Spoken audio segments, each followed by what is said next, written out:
probably sit on the verge of quitting, applying for jobs at this rate. So.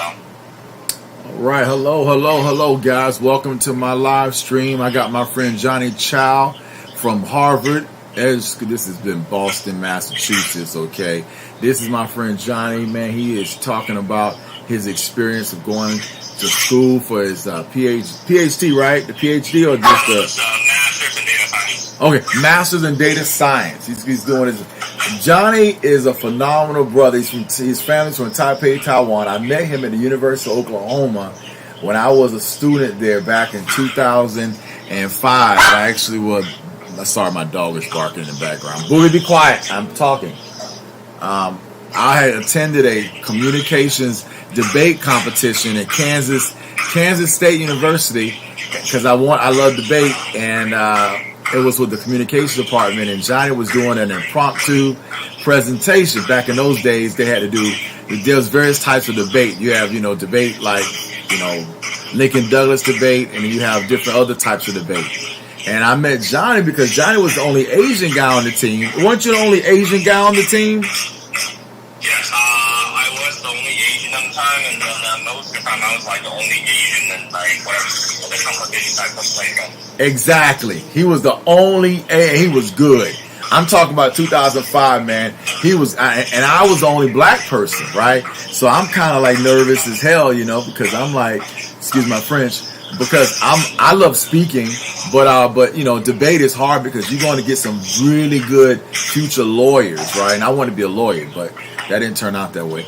But I still love debate, and I still watch debate today. And Johnny was phenomenal. So we went through Price of College Business. He got into Honors College and JCPenney Leadership Center at our school called Price College of Business at University of Oklahoma. And he majored in economics. You majored in economics, right? Economics and finance. Yes, he was in economics and fine double major, and I was in management and accounting. And we took a couple classes together, but super smart. I mean, I hung around Johnny.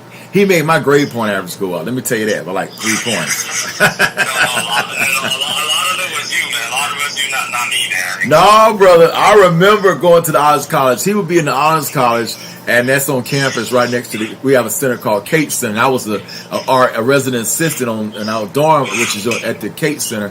And right next to the Kate Center is the Honors College. And you go in this beautiful Honors College, and they would have the desk, and I was scared, man, because everybody in there was white. All of them came from top schools. Everybody's smart. There ain't no dumb person. But we had a guy named Chris Schilling who went to Harvard, MBA, and now Johnny's going to Harvard too. So we got 2 people from my time at OU that I know that went to Harvard. So Harvard, of course, is like Stanford. They both, I'm not sure who's number one now. Is it Stanford, Palo Alto? Is it Harvard? I don't know. It's kind of back and forth. But they're both smart. They both are great. And so, Johnny, how's your experience, man, at Harvard? So my classes are mostly online. It's going to the Harvard Extension School. And simple translations like professional schools among many universities. But what's unique about Harvard is extension is I believe Harvard is one of the first, if not the first, distance education, at least in the United States. Oh. They have been doing it since like the 60s. I think starting with the 60s, starting with the telephone line and stuff. Oh. But my experiences on there has been really good. The professors, the TAs, the classmates are very proactive, and at times where I feel like there's nearly almost no difference compared to an online education and an in-classroom education. Wow. That's how good it was. How does that make you feel? How does that make you feel? Yeah, it actually motivates me a lot. I need to be prepared every day because the people I meet with are like, I would say it's probably one of the people I meet with are pretty extraordinary as well. It's not like your everyday people that just randomly walk on at a university. Yeah. I meet with like data scientists of Microsoft, Google, and then directors and investment banks, and we all want to do well, and we're all very competitive. Collaborative competitive. It's not like cutthroat. they keep things away from you. But yeah. Oh, so you saying it wasn't like at OU where they were treating you bad when you were undergrad? You remember? Yeah, that was really wrong. That was so wrong. I mean, it's worlds apart compared to Harvard, where like if I don't get something, my TA would jump in to help me a lot, and then my other classmates will also jump in to help too. Wow. That's awesome, man. That I mean, like you said, collaborative. What do you say? You said it's more collaborative, competitors. Not like you said they just want to get that A and they're trying to do everything to get that A plus, and so you got to get the B because they got to get the A because it's that bell curve, and not everybody's gonna get an A, right? Like there's so much on this. Everybody wants to get A's. Everybody wants, most people wants to get A's in the class.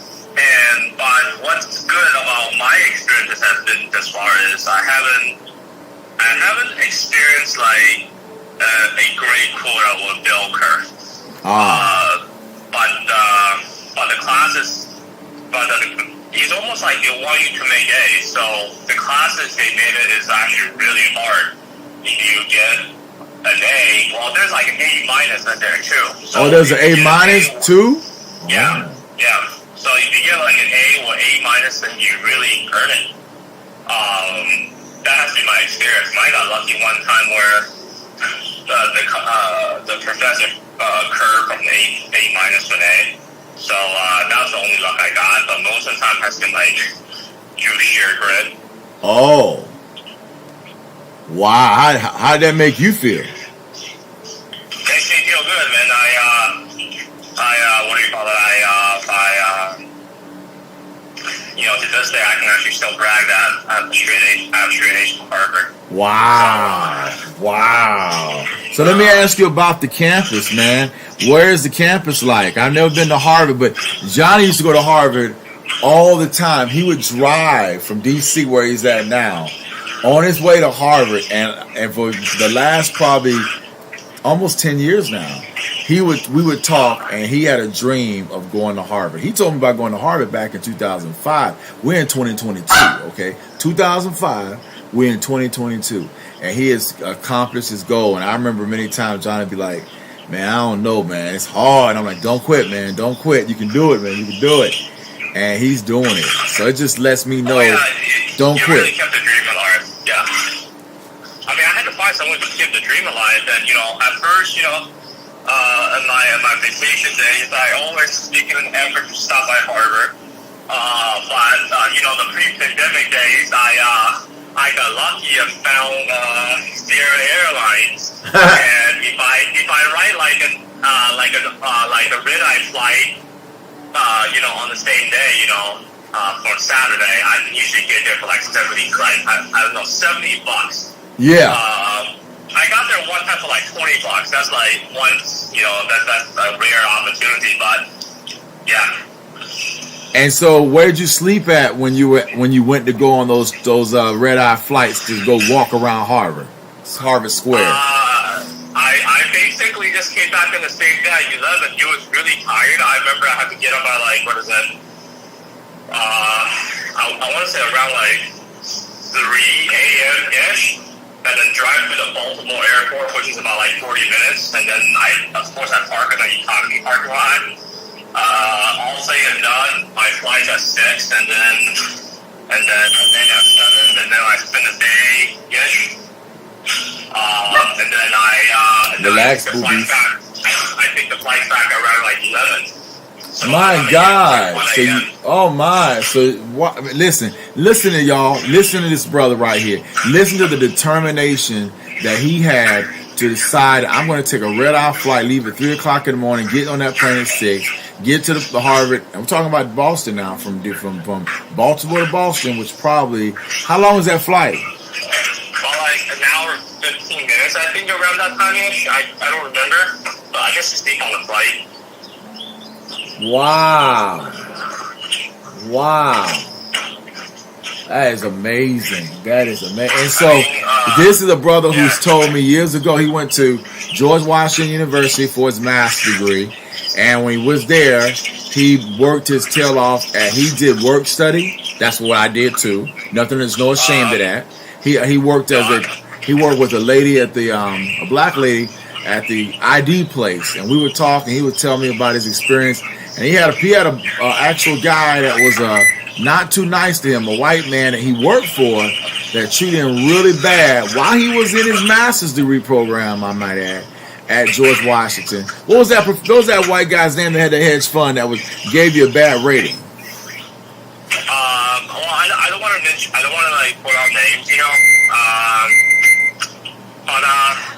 but we both just had a different objectives at the time. Oh. But listen, after that, Johnny didn't stop.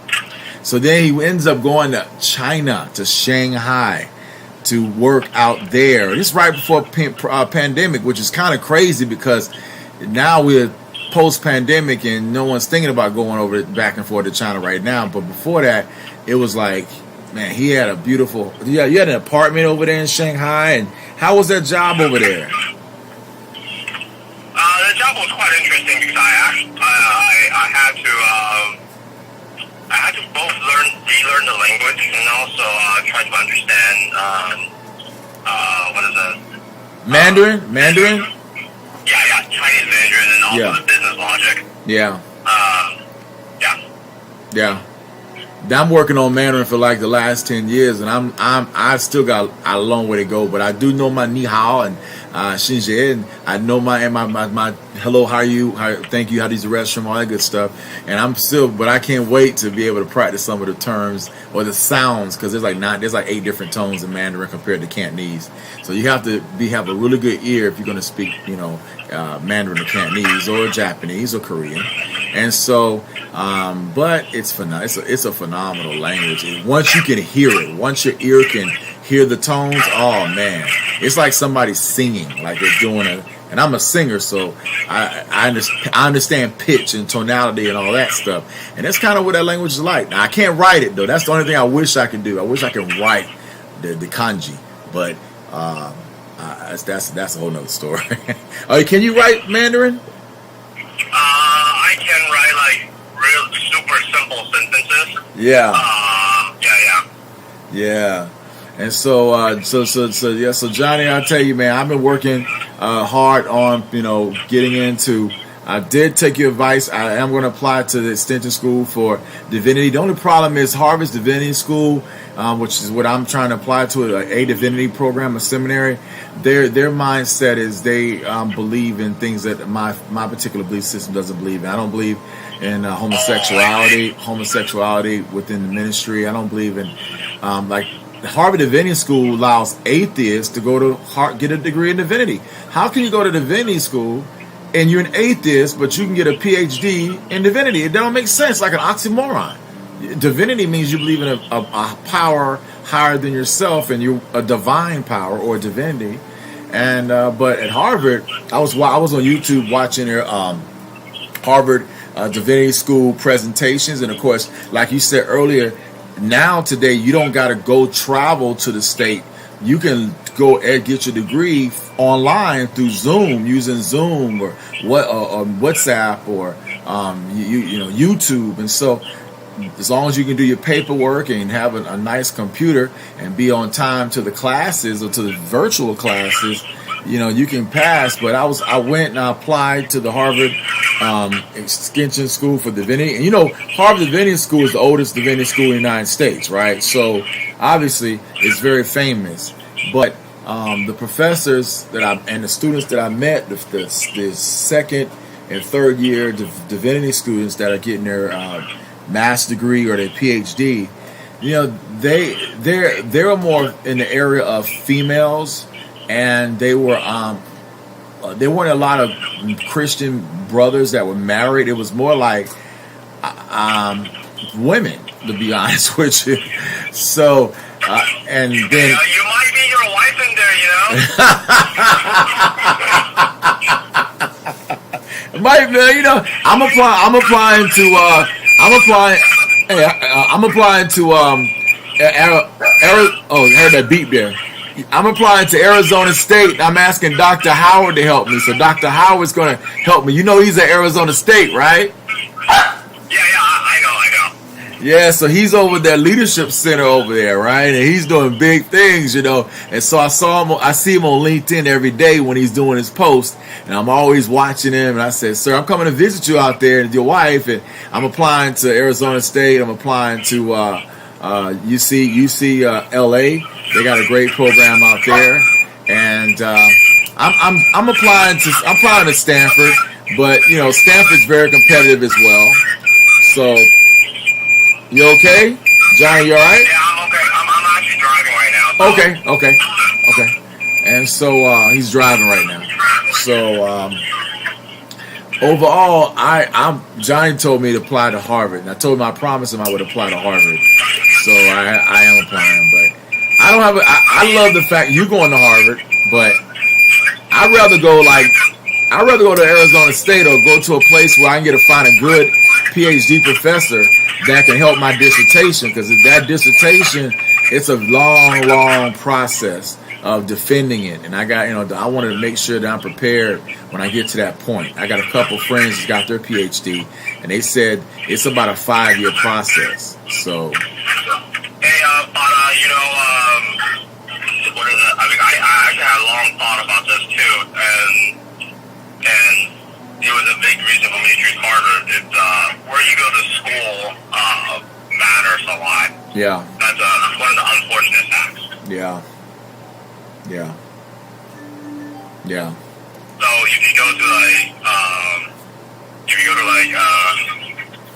say Stanford, if you go to Stanford or Harvard, your connections, your influence, and you'll be able to make a difference a lot easier than say Arizona State.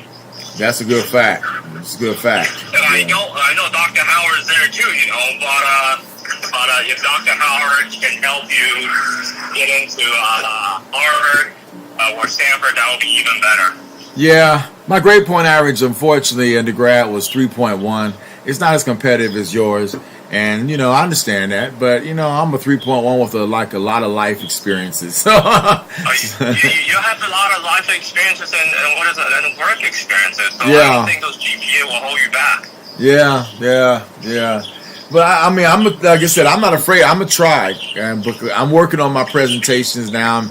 I've been working on writing my papers and essays, and I got a program called Grammarly.com, and it's like a spell check grammar program. Is phenomenal. I know my English is not as good as it should be, so I have to really go back to school and rework on essays and writing, 20-page papers and footnotes and all the bibliography and all the things I need to do for citing references and stuff like that.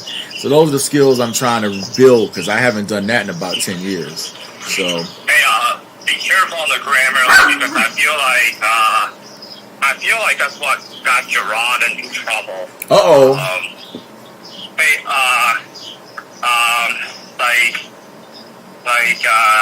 The school cited his paper. Wait, am I on air? Yeah, you are. Oh, okay, yeah. No, I didn't know that. I thought I was talking in private, but I'm sorry. So I'm saying that Grammarly, but the school kind of got some of the professors start questioning him, saying, "Hey, your sentence sounds really good, really well. Right? Did you actually write this?" I believe my friend Gerard there, but when school and professors start having this is like the entire school presses on you. You're not going to win. Exactly. It's scary. Exactly. Because in our society, he's innocent and you're proven guilty. But when academics start questioning you, it's actually guilty until proven innocent. Exactly. So, yeah. So you want to use Grammarly on the light side, but don't fully use it. I don't know if that made any sense, but Well, I had to say, I love Grammarly because I use it for my work, because I do emails and stuff. I don't want to make my boss. I don't think I'm stupid, so I bought the Grammarly $30 a month program, and I have it downloaded to my office computer, and it works with Microsoft Outlook, and so every time I do an Outlook email, it checks my messages, and it makes me change words like when I have conjunctions or too verbose. It helps me be more concise. And I realize that I do write a little bit too verbose. So I have to work on that, shortening my sentences and making it more precise. But that's what Grammarly does for me. It helps me be more concise, if that makes sense. Want to take a class, like expository writing class. One of those Harvard online classes. Okay. Helped me out a lot of my writing. I kind of regret since because my workplace, we don't put a lot of effort into writing, and we just need to, we just need to get to the point where we just need to get our points across. Right. But but I'm still relatively new, and then I think I'm getting all my processes together. I'm gonna hold myself back to the standard. So awesome. Yeah. So Johnny, I won't hold you up, but he just called me. We haven't talked every 6 months or so because he's so busy working. I'm so busy working. We don't have a lot of time to talk. But I've known him since 2005, and I can truly say Johnny Child has been one of my best friends that I have been academically blessed to have him in my life, man. So if you're in college, and when y'all get to college, you got to find people that are smart to hang around, and don't let race stop you. If you're black, don't just hang out with black folks. If you're white, don't hang out with white folks. Try to meet people across all ethnic groups. It's hard now. It's hard in college. I'm not going to lie, because everybody gets into their little bubbles. But you'll find people, and a lot of them you meet in class, in your actual class. That's how I met Johnny, because we were debating. I was going to join the debate team. I didn't actually become a debater.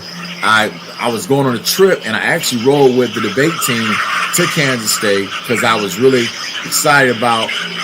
It's called forensic. If y'all ever heard of forensics, but this type of debate is they give you you have to study all kind of different areas, right? And when I was trained in debate, we had to learn. They give you what's called a for and an argument. They give you what we call a policy or a statement, and then you have to learn how to debate on the for side or on the against side, and they pick a card, and you got to be prepared, and you got to in 5 minutes get all your notes together, jump up, and you got to defend this argument. Even if you don't believe in the argument, you got to defend it. If the card says you're on the for side, or if you're on the negative side, you got to fight the argument. It's all preparation for law school. So if any of y'all want to go to law school and learn logical reasoning, that's the step you got to take, is getting into debate, and that's phenomenal. So it's hard though. So I remember Johnny had to go to Kansas State, and was a white girl too. It was a white girl named Amber. I think her name was Amber. Amber Kennedy. Yeah, Amber Kennedy. Yeah, I remember. And there was another white girl, sorry, with a C. I can't remember her name right now, but they were really good. And then it was Johnny. And Johnny had to go up, and in there's another section of debate where they give you, it's called a presentation, and you have to present it in 5 minutes. Wasn't it 5 minutes? You had to just give that presentation, and they grade you on what was that like? So I think it was called a free speech. Yes. So the entire speech is 10 minutes, and you can do whatever you need. However, you have to think of a way how you want to allocate your time, within 10 minutes.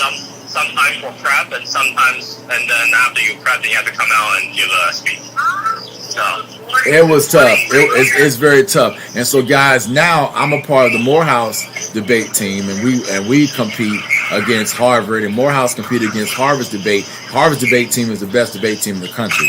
It's like everybody knows, if you want to go to become a top lawyer, you go to Harvard Law School, right? Well, obviously, Harvard debate team is going to be on that level too. And so I love to help young kids debate, Johnny.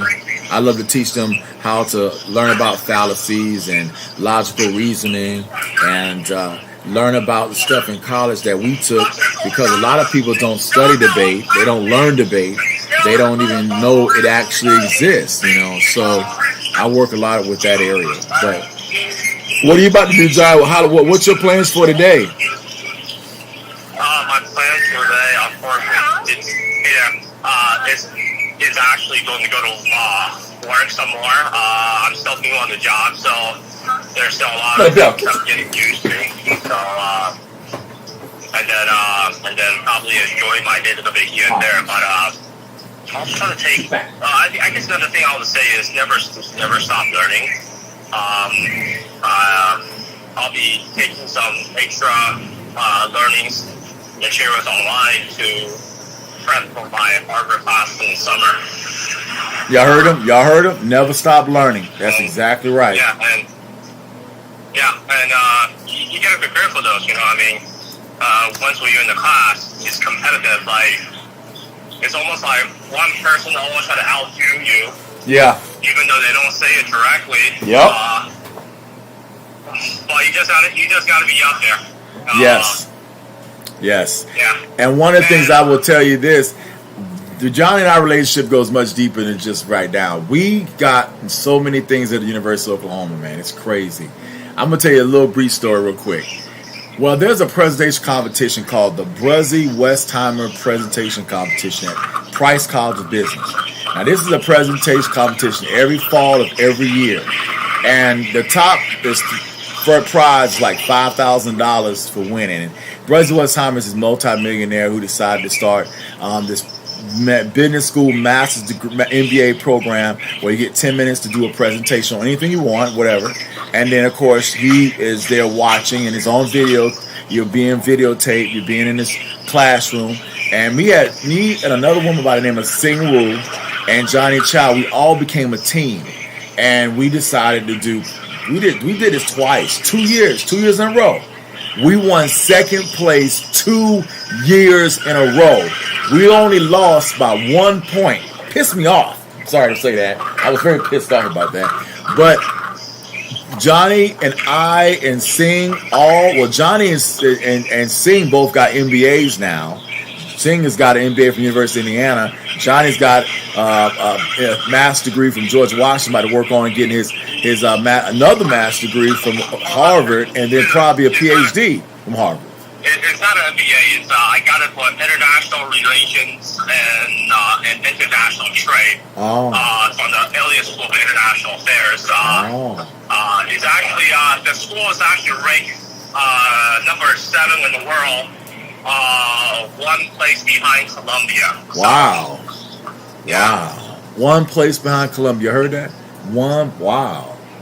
That's awesome. So like when I got to GW, I was like, wow, you know, like I'm right behind Columbia. What if I, keep my, at the time my Harvard dream was like dimming a lot. Oh. And this one day I thought, this is like towards the end of my degree actually. I was like, I was only one place behind Columbia.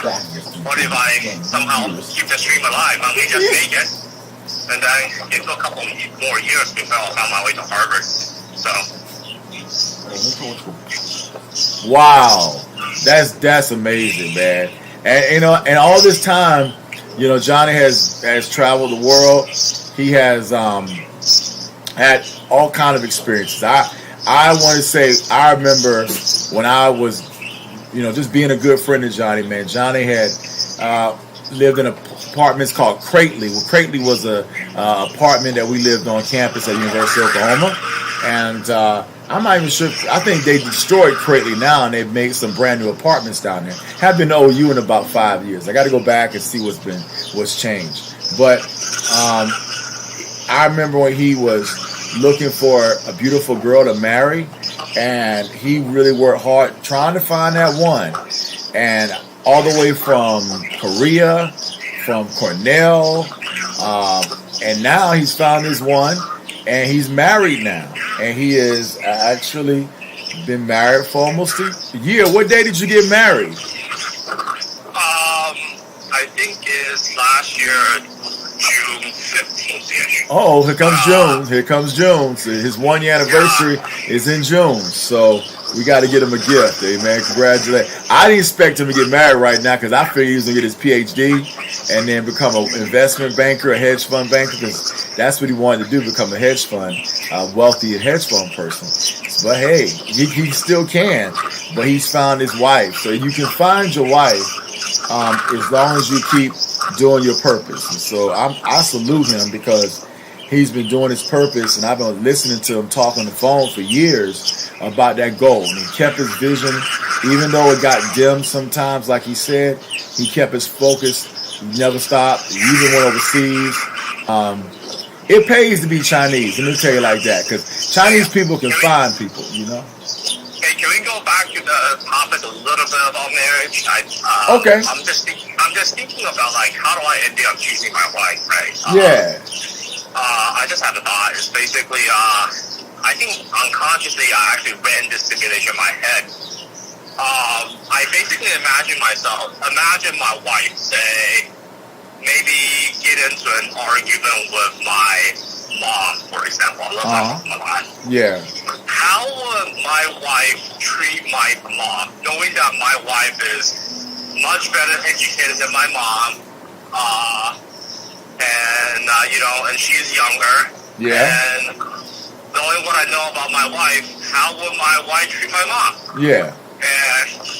And I think in my head, I came to the conclusion that, my wife is not going to hurt my mom. It's actually going to, like, what do you call it?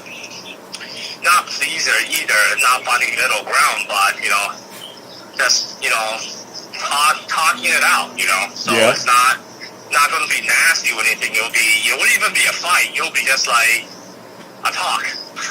And then trying to find common ground. Yeah. Really?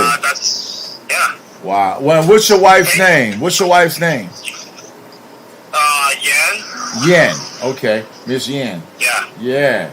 Wow. And so far, they haven't had the need to argue. They, it's almost like a daughter and a mother relationship. So it actually came out better than I expected. Man, listen, that's the kind of wife I want. Y'all, listen, that's the kind of wife you want. That your mother likes. If your mother likes your wife, you're in good right there, man. And mother's got to like your wife right there. Yeah. Yeah, and I also thought about, like, how would my wife interact with my dad? And what if my dad placed my wife in a tough spot? How is she gonna hold? And I think she could. So, I believe it.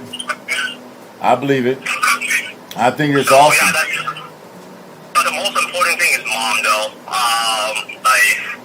Because I picked up some tricks here and there too about always like the wife will always fight with the mom, like, for some odd reason that is going to occur inevitably. Yeah. And I just want to know how would that turn out. So. Oh, is that right? Yeah, and plus there's a common fear among, like, at least my Chinese mothers too. What if, like, my wife gets in fight with the mom, right? And knowing that me being married to my wife, I'm likely going to stand on my wife's side. Right. That means I abandoned my mother. Right. That's like one of the fears, like, my Chinese moms have, and I was like, how do I balance this? How do I avoid this? Right. How do you avoid it? How do you avoid that? Well, I don't believe I can ever avoid it, but it's just like I want to try to try to gauge it best as possible about, like, would my wife, like, if my wife has the higher ground to, like, say, beat my mother in an argument or whatever altercation they're in, will my wife actually, like, look down on my mom? And if I think she will, then I don't think I should be in a relationship with this girl. Oh. And this thought actually has saved me a few times to steer away from some girls I don't want to have any association with beyond being just a friend. So. Awesome. let me ask you this, man, because all my young brothers, all my young students, they always ask me this question. Did you ask your wife about her previous relationships, and did she ask you about your previous relationships? Yeah, I told her mine first completely, raw as possible, and then she told me hers, and we got it out of our system. All right. Wow, that's awesome. Y'all got to do that, guys. Y'all heard my boy Johnny. He's told me he was honest. Don't hide nothing. And sometimes, at least in the beginning of the relationship or our early stages, once we, told each other about our past experiences, my wife might feel some guilt and, be afraid of, how I would judge her. My response to her was always like this. I was like, look, this is in the past, All I see is you at this present, and without the past experiences, we would never have connected. Man, that is such good wisdom. Y'all heard that wisdom? That was wisdom. Listen what he said. Remember what he just said. That was good wisdom, Johnny. That was good wisdom right there. Well, I agree with that. Wow. Yeah, and then I told her, like Henry said, man, a guy just coming off hardcore. Huh. But anyways, I told my wife, I was like, look, you know about my experiences and all that stuff, and without those bad experiences, where eventually I was learning from my bad experiences of how to become a better man, I would not have, found her. Exactly. That's powerful. That's good stuff right there. It's great stuff. Yeah, I mean, one of the things I would say, guys, this is one of the lessons I learned from Johnny, and it really transformed my life, is that every ethnic group has certain colloquialisms and certain styles of dating. We call it mores or dating norms, right? And in the African American community, we have a big problem with our couples because after 1960, Lyndon Baines Johnson brought in some welfare, which gave a lot of our mothers a place to stay, and gave them more money every time they had an extra child. But the problem was the law stated they could not be married to the man they were having sex with. So they would have sex with the men, make babies, and then they would get another $30,000 per child for every month for the rest of the 18 years of that child's life until the child graduates from high school or gets over 18. But what it did was it destroyed the families. Well, in the Chinese family, the Chinese culture is very important that everywhere is collectivist. They all think about the whole. It's not individualistic like it is in the United States where everybody's focused on themselves. And one of the things Johnny's really taught me and his culture taught me just by watching from afar was that inclusivity, if that makes sense. And I really appreciate that. And I wish that I could tell young brothers that's kind of how we have to think. We have to think about the whole, not just us individually. And so being Chinese has benefits, man, that I thank God that I have through college. If it wasn't for going to OU, I probably wouldn't have any Chinese friends because, where do you meet people of other cultures except in college? It's really hard to meet people from China and from Japan and from Korea and from Germany and from Bangladesh and from Mumbai, India, or for, all the different spots. But, going to school is where you get a chance to meet. That's why it's so important to go to college. And that's why I say that over and over again.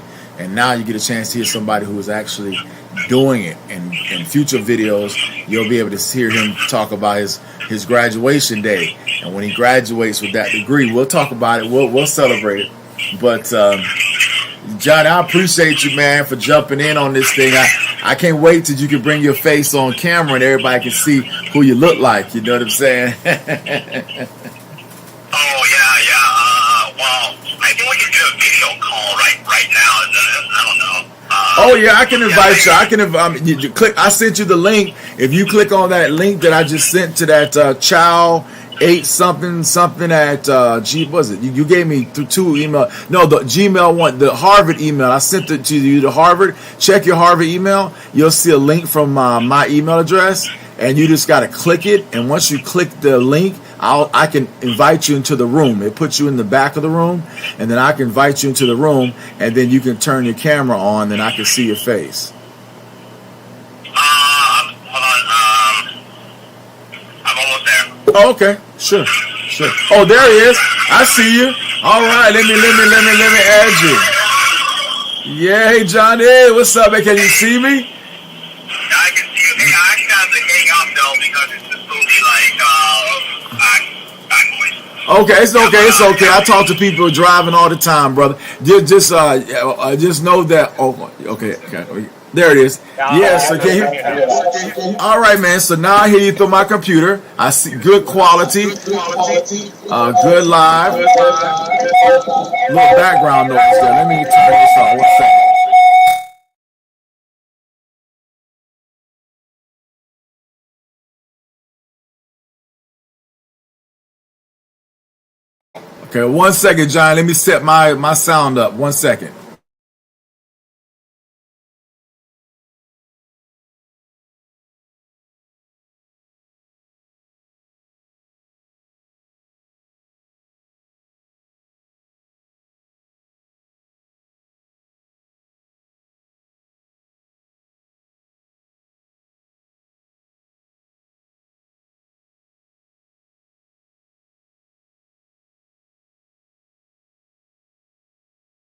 All right, Johnny, can you hear me now?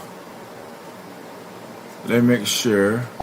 Can you hear me? Yeah, I hear you loud and clear. Can you hear me?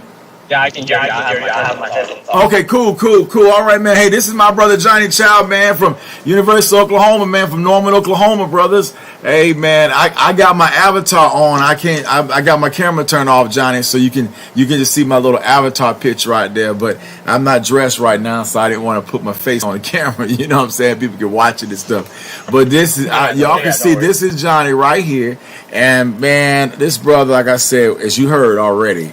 He's got a story to tell. I hope he writes a book. I know I'm writing my book about my life. I hope he write a book about his, man, because it's a great story, man. I can't wait for you to tell us about Cornell Girl. I don't know if you remember Cornell Girl.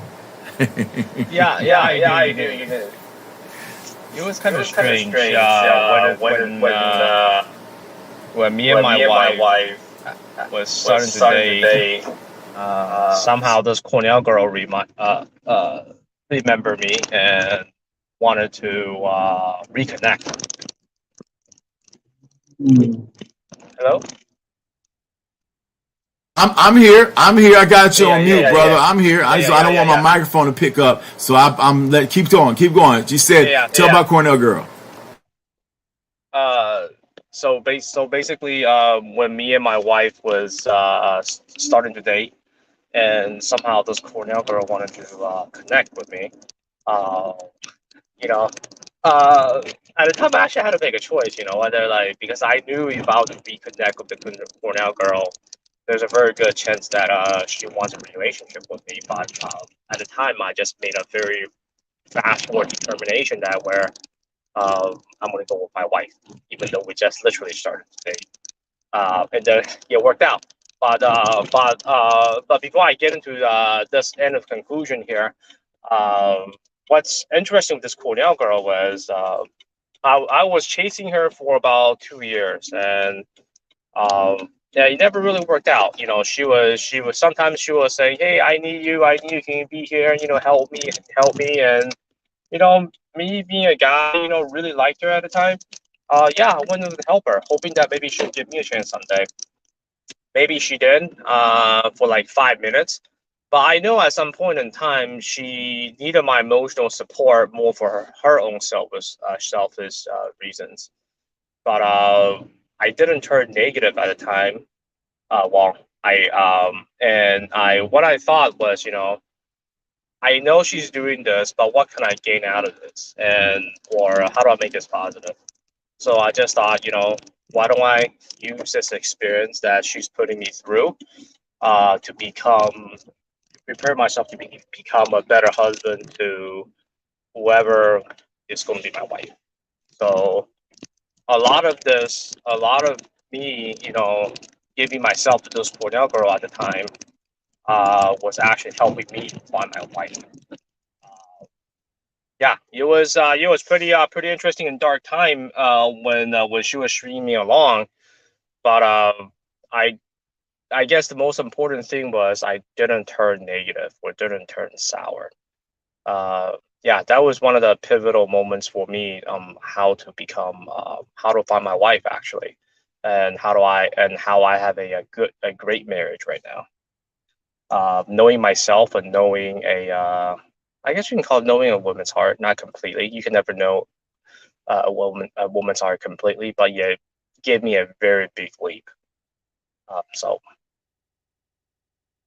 yeah. Wow. And so I remember Cornell girl, man, she was like just so, man, this, if I remember correctly, Johnny, you actually would drive up to Cornell, and that's in Ithaca, Yeah, New York. yeah. I think that's in Ithaca. I think that's in Indiana. Is that in Indiana? Where is Cornell? Ithaca, New York, or somewhere else? Johnny, you there? I think Johnny's the network connectivity. It'll catch back in. Johnny's is driving right now, guys. But can you hear me, Johnny? I can hear you. Can you hear me? Yeah, I hear you now. I hear you. Go. Okay. Where is Cornell? Cornell is in New York. And it takes about maybe about 6 hour drive. One way. Wow. And he would fly up there. No, actually, he would drive. He would drive up there. Yeah, I will drive up there. Yeah, man. And I was like, that's love right there, brother. I mean, that's you don't drive 100 miles round trip, 200 miles round trip, 300 miles round trip just for anybody, man. So.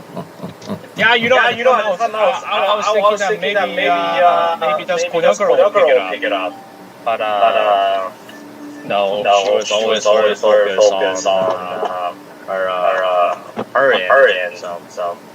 Yeah, man. I just wanted to tell you, I don't know if you noticed, but the name of our business college, Mr. Price, just passed away, Michael F. Price.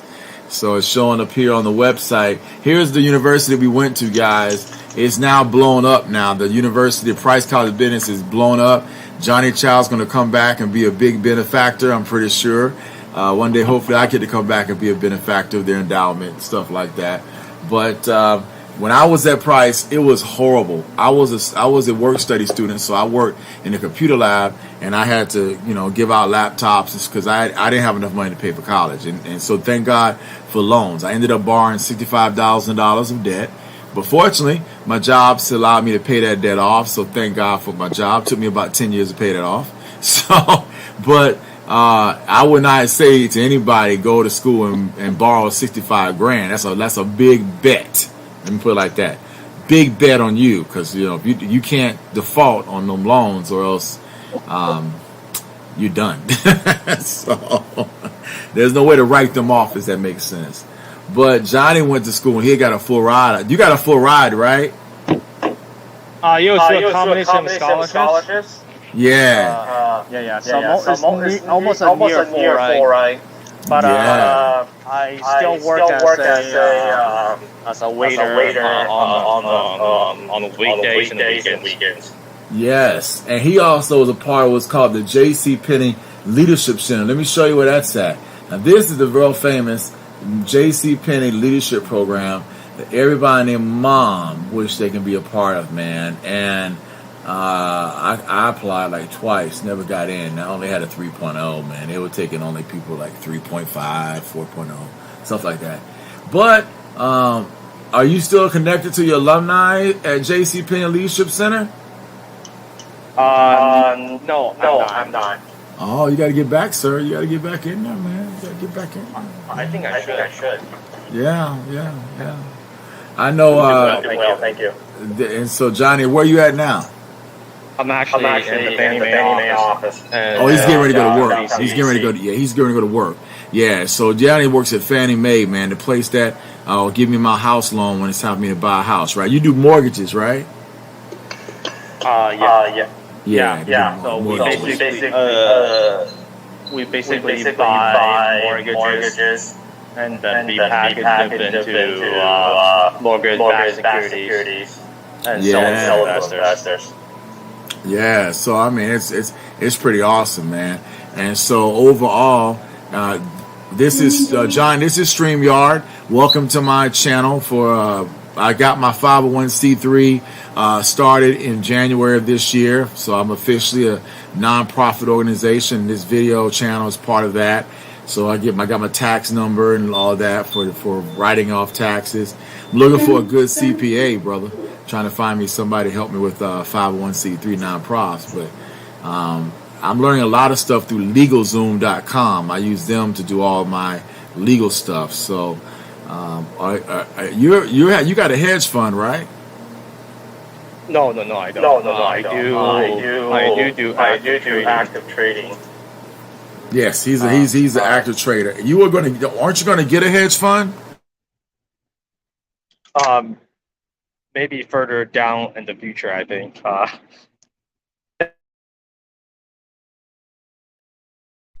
So again, this is Johnny Chow. We'll be talking to him a lot. Let me know, Johnny, when you got to head out, man. Now this will be called to be on for probably I've been on for 51 minutes, so I got another hour. I normally do like 2 hours, and the people call in, and then we basically talk and stuff, and then I kind of talk about education and why it's so important to have education. So I like to share stuff from my experiences, from my past, and to incite these young men. Yeah, Michael Price, he was only 70 years old. I can't believe that. He was so rich to die at 70. That's weird, man.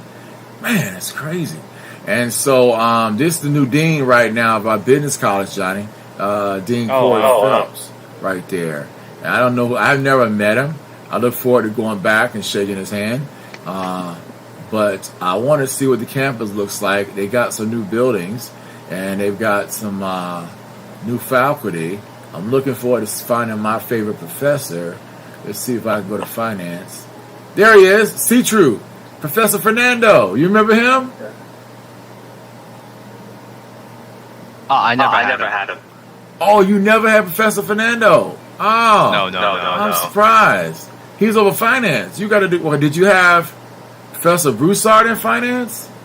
Nope. Okay, he's new. What about Aaron? No. Chris Kane? No. This one, Gary Emery. You had him. No, he's a retired. Oh, he's okay. I didn't have him. Herbert Farnsworth? No. Miriam Allahi? Didn't have her? No, the only two finance person I remember was Stanhouse and I don't remember Stanhouse. Oh yeah, you got a degree. Oh, they got CCOM Lou. Oh, that's you, Johnny. This guy, he's like you, brother. He's a future PhD. Look after this guy. He's a lecturer. Yeah, so he would be a future PhD. And there's James McCown. He's a lecturer. These are brand new. He just started. And then we got William Megerson. They wrote a book, remember? He's a chair. He had a textbook. We had his textbook, remember? Oh, yeah, I remember. Yeah. He had wrote a textbook. And then Nick Fahn. I have never met him. So he's new. Jared. He's new. Yeah, you remember Stanhouse. I remember him. You remember him? Yeah. Because he did futures and marketing and derivatives and all that stuff. I didn't take your course. You took all that. But I do remember reading it, just wanting to learn about it. Fascinating stuff. It looks like he looks old. But the things about OU that was hard for me, man, and guys, is I was shy. So when you go to college, you got to get around people and you got to get out there and meet people. And the professors, they're hard. When I was taking accounting, I had, let's see if she's still there. I had Wayne Thomas. Yes, I had him. He's now a senior dean. All right. Look at him. He's got a gray hair. Yeah. He was my financial accounting professor. I remember him. We learned about allo assets equal liability plus owner's equity. Yeah, man, this is where it all started. And then there was another female accounting professor. She was married to another professor, and she was blonde. What's the lady's name? Is she still there? God, I forgot. Cindy, Ashley, Judge. Oh, there. Okay, Yoon Fan. That's new. Okay, so she's taking. Okay, so we got two Asians. Deepak Nagash. I didn't have him, but he's in energy management. I didn't major in energy management, but I heard about him. Jean Hale. No, don't remember her. Don't remember her. Kevin Jensen. Hey, I had another thought. Yeah, what's up? So you know, I'm currently house sitting for a friend in a very affluent neighborhood, and sometimes I observe minority kids like you and I maybe came from less privileged neighborhoods, would always come to our neighborhoods to say, I don't know what they're doing. It's almost like trying to make a quick buck by like going around selling snacks for overpriced. Overpriced stuff. I don't know if that is. I don't ever know if that is real or not. But it is real. I see it here in Atlanta. It's big. Yeah, and one time I was telling a kid, I was like, look, you're in your junior year, and I know you're out here hustling, going around the neighborhoods, selling like overpriced snacks to maybe help you fund a trip or whichever it is that you want to go to. I said, instead of spending all this time walking around the neighborhood trying to sell this snack, trying to make a quick buck, why don't you get good at a skill like get good at a skill like Microsoft Excel, like a hard skill, or even coding in Python. Because once you have those, let's just talk about Excel because Excel is free for everybody. If you get good at, like, say, making a spreadsheet, at least at your level, at your age, you can be making at least $20 an hour at the comfort of your home, having a laptop and making sure you have a good deliverable, instead of knocking house to house, try to sell and overpriced snacks and always look up to the expressions of people. That's probably a better use of your time. Yes, sir. Yeah. Yes, sir. Keep going. That's good stuff. Yeah. So in some ways,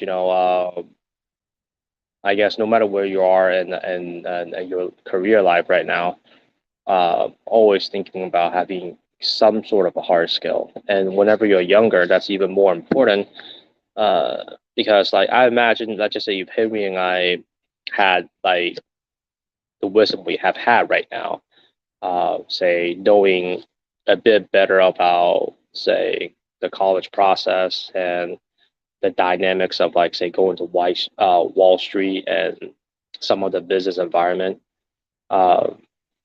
If we had those knowledge, I think our paths would be very different.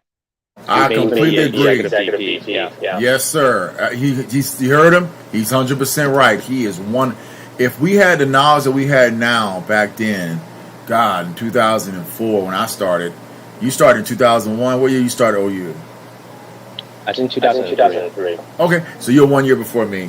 If we had that wisdom, I know I'd be a VP because I got VPs around me right now that I know I'm as smart as right now, but I don't have the degrees that they got. They got the MBA from Stanford. So I want to help y'all guys learn the skills, the game, how to get the CPA exam if you want to go the accounting, if you want to go finance, if you want to go marketing, you want to go supply chain, whatever, so that you'll be able to fight and tomorrow in 2035 and 2045 be able to write your own ticket, man. It's just, he's right, man. Johnny, you got your degree in finance and then and the enterprise that you went to the other school. What's the name of your economic school that you went to? No, I got my degree in business economics, so it was in Price. Oh, it was in Price? Oh, I thought you was economics. Oh, okay. Okay, so you weren't in the other, you weren't arts and science. But I had to redo it over.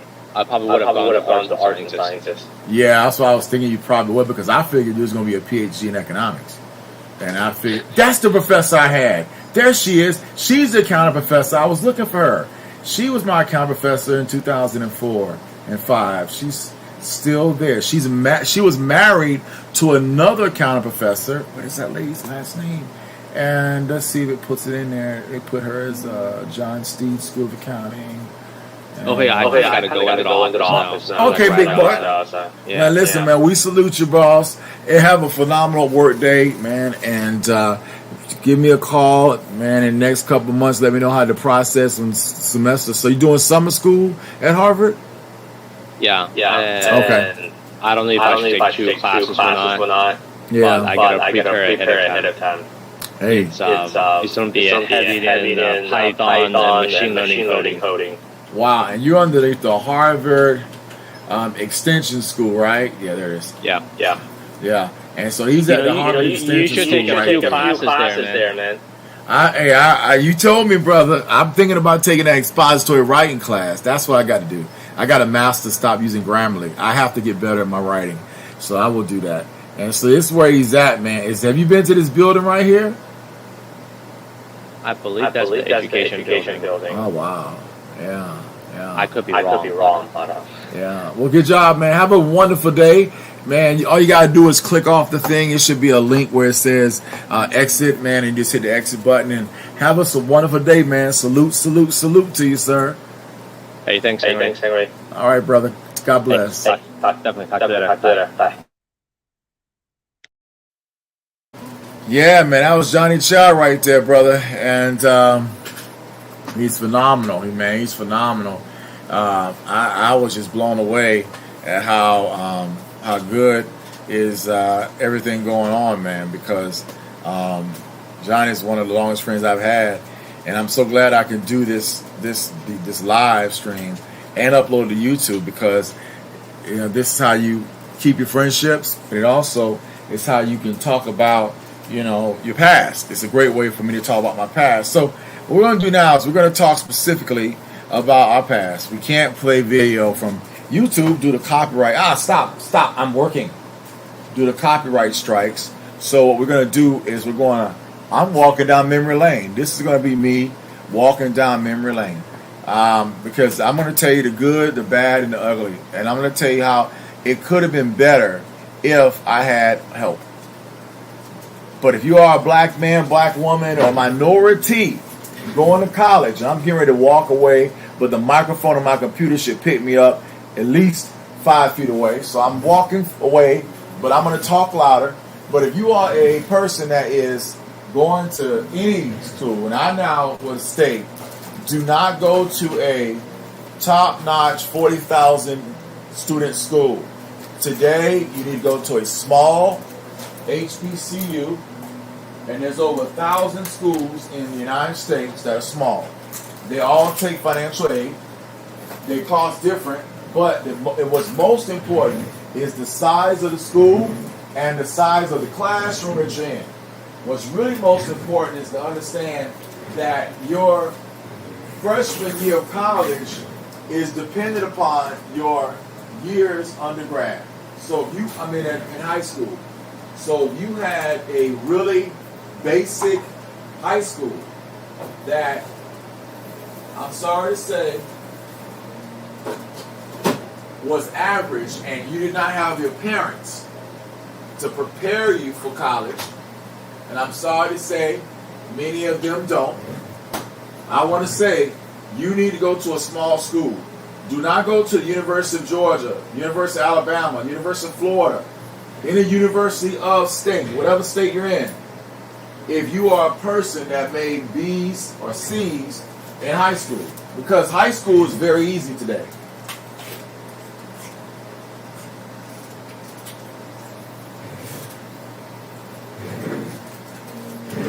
High school is extremely easy today. It is not like it was yesterday. Just because you graduate from high school don't mean you graduate with a degree that's going to make you competitive in college.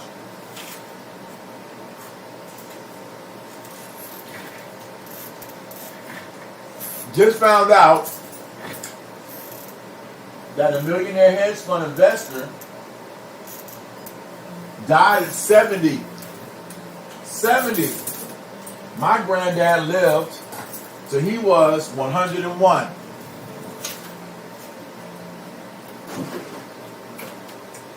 Nobody should die at 70. And this is a guy, Michael F. Price, who the school was named after. So,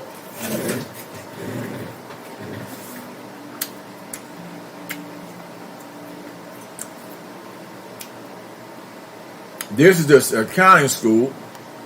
I want to tell you, I was stupid. To be an accountant,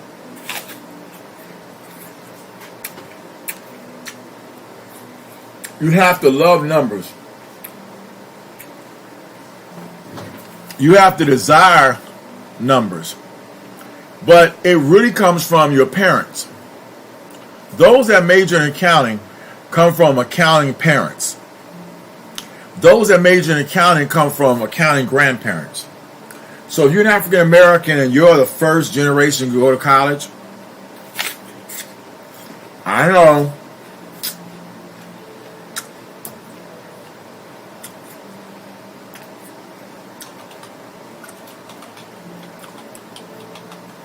And I'm sorry to say this, but if you are the first to go to college, I regret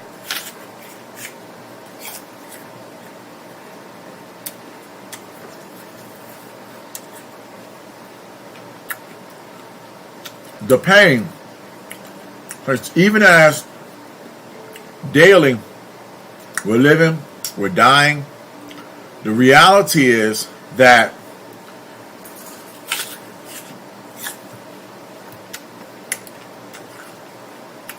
you need college.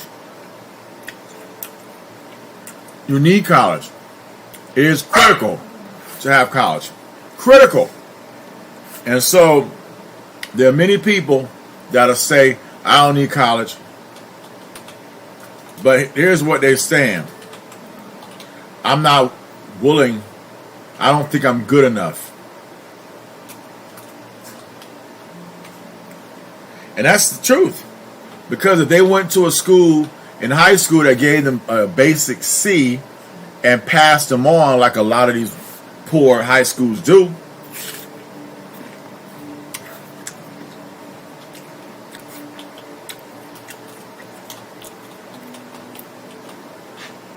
you're going to go to college and get a rude awakening called remedial classes.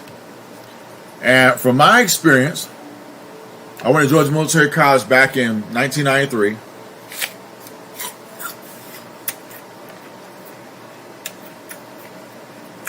I had been a C average high school student coming out of Inglewood High School, and I was not really prepared for college. My mom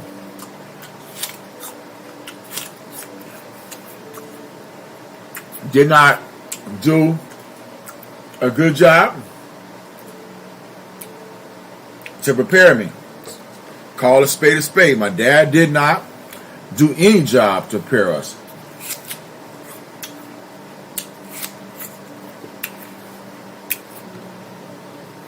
And so, for me, it was very hard because I'm sitting there going, God, I want this degree.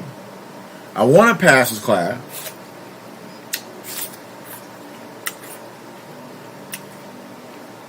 But I can't mentally do math.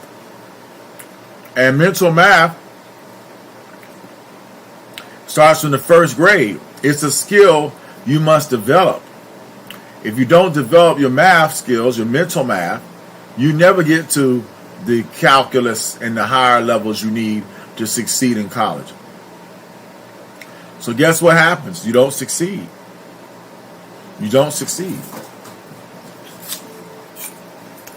And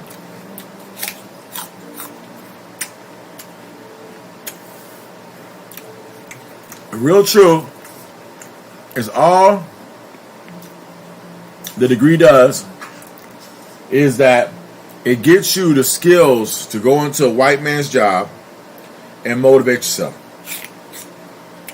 That's it. That's it.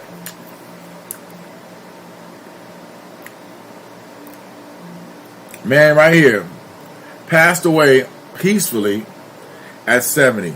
That's sad. And because he had all the money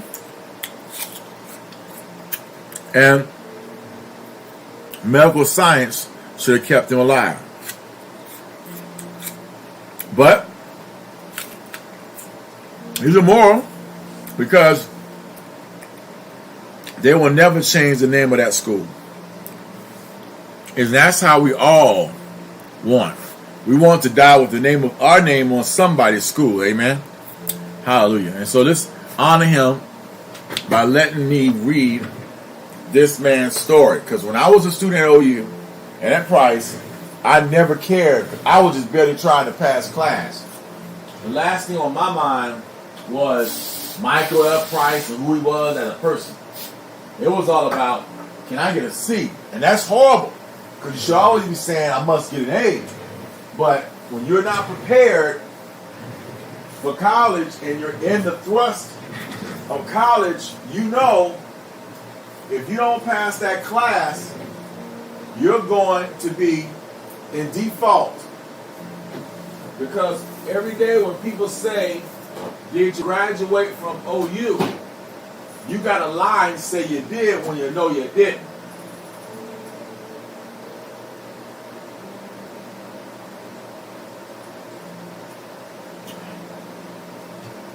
And I have friends of mine who are not graduates of OU.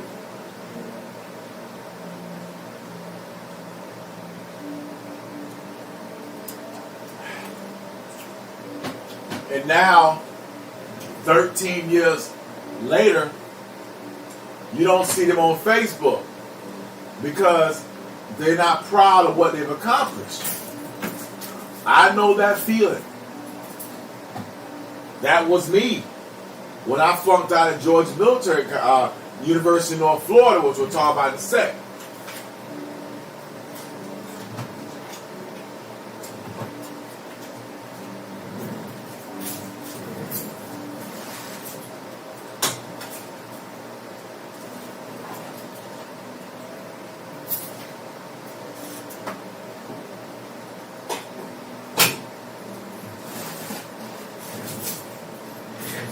So I talk slow. I'm sorry. I'm not from Boston. I could say a lot of stuff, make the time go by fast. And I realize, unfortunately, you have to talk a lot faster to make things go. Looks like my colleague Tiffany has joined the clock.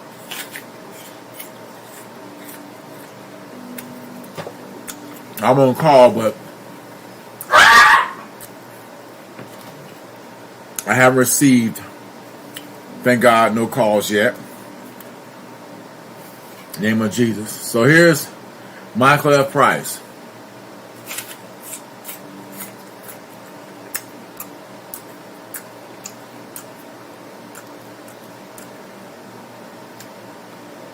Got into security, and then he became a partner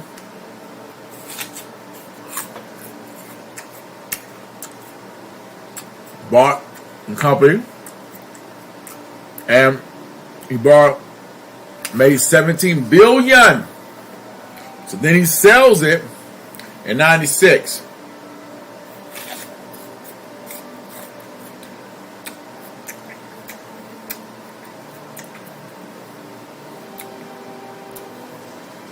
First year after he sold it, it went from 17 to 28. That's a $11 billion increase.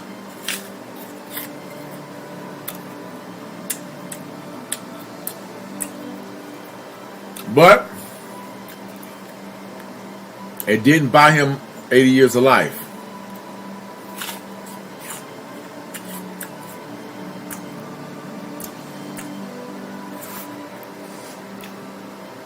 what was amazing was in 2005,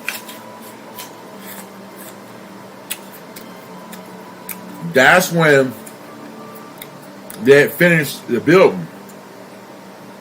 And that's when I officially got into OU. Because the first year, you had to take prereqs.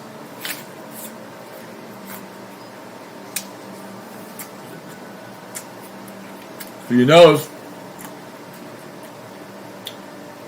they go back from 2021 to 2010, which is my year.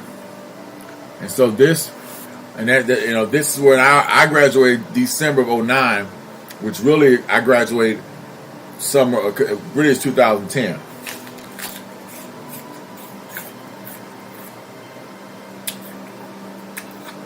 I hated it because I had no white friends. I had no white professors.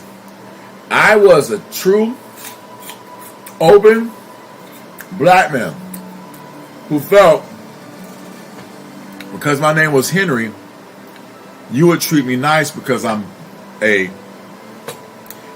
Henry. But they saw the color of my skin.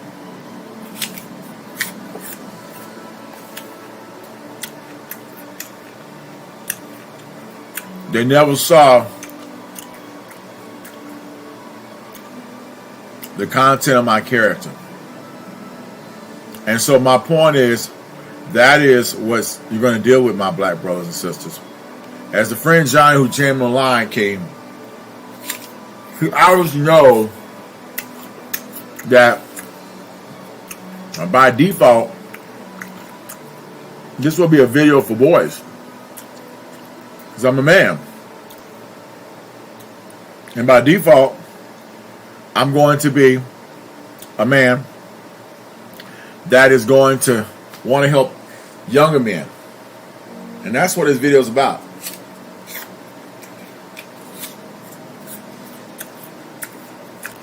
So,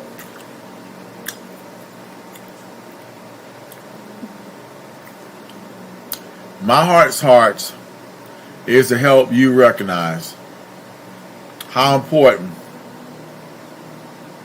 I lost a subscriber. Let's see there. And so I want to check and look at this. I want to see how the video looks that I got right now, because I want to see how it looks on another computer, so you can test it. Because I have the video live right now, StreamYard through YouTube, but I don't have but I'm testing it now from a different laptop. There it is. Y'all know Open Doors Ministries International. Pastor Hank-Tyrone from the full foe, and it shows a picture. There you go. Now, this is how I will set it up when I get off this 9-day strike because of what I did yesterday.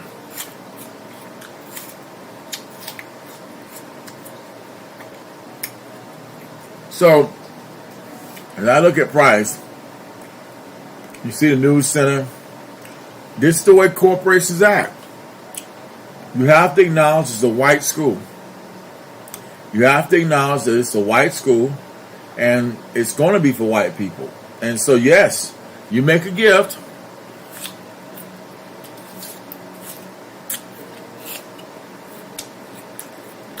It's helping a white child's first before it helps yours. So if you're an African, you need to be looking at Fort Valley State, for example, a land grant university here in Georgia or whatever state. And this was built in 1895. This school is older than OU. So you see that when you understand how old these schools are, and there's over 1,000 schools, you recognize after championships in the football team, what it's about It's about going to a school that's going to help you become a great adult. I can truly say that going to OU set me back in a large way. Because instead of me going to Fort Valley State and living on the campus at Fort Valley State, which I could have easily done,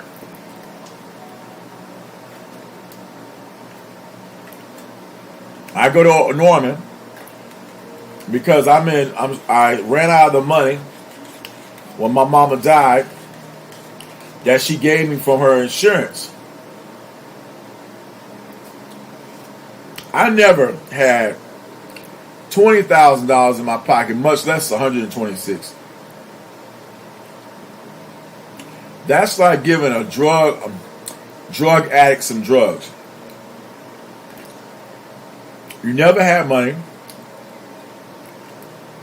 and someone gives you money, you're going to fail. You're going to fail. Look at this. Easily could have went to this school. And of course, as Kevin,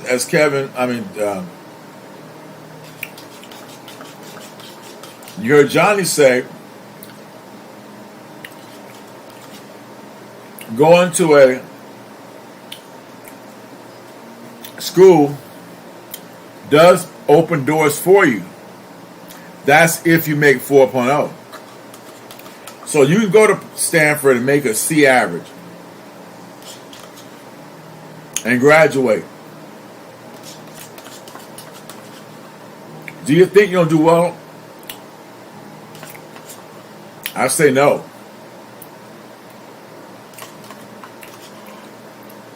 I say why?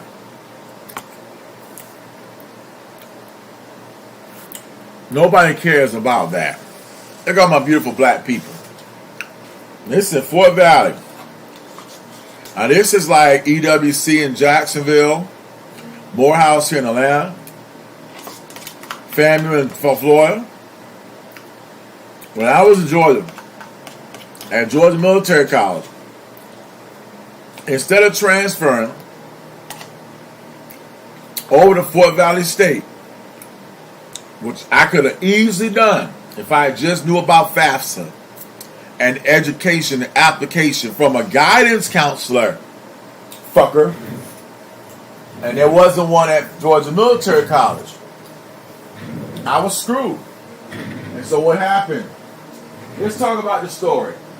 So in 1993, I graduated from high school, and my sky is happy, my sky is bright. I felt like God is on my side. I can't be defeated, so I will not quit. You know, all the different statements. And then I end up going to a school, a good junior college named Georgia Military College. They had an early commission program. Now I needed to go to a senior college after graduating. I didn't have internet, so I didn't learn about HBCUs. I didn't know about them. Could have picked many schools in Georgia. And I say Georgia because Jacksonville had Bethune-Cookman and FAMU, but see, it's all about the number. If you go look and see what are the number of HBCUs in the state of Georgia, and I'm going to plug it, there are more than 2. Number of HBCUs in Georgia. Because remember, whites didn't let us go to their schools. We have 10. 10. I had no knowledge of this in 1993.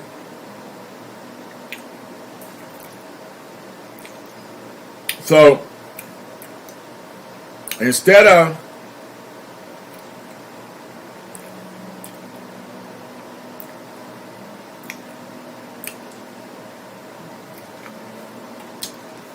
going to Morris Brown or Savannah State but really Fort Valley State or Clark, or even Albany State.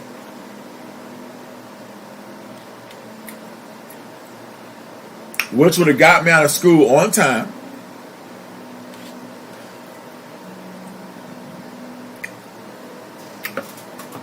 And got me into graduate school. I go back home to Jacksonville, Florida, and I found a school called University of North Florida. Well, stupidly, I found a beautiful girl, because that's what you do when you're in college. And boy, did I love her. And so, unfortunately, she was 1 year behind me.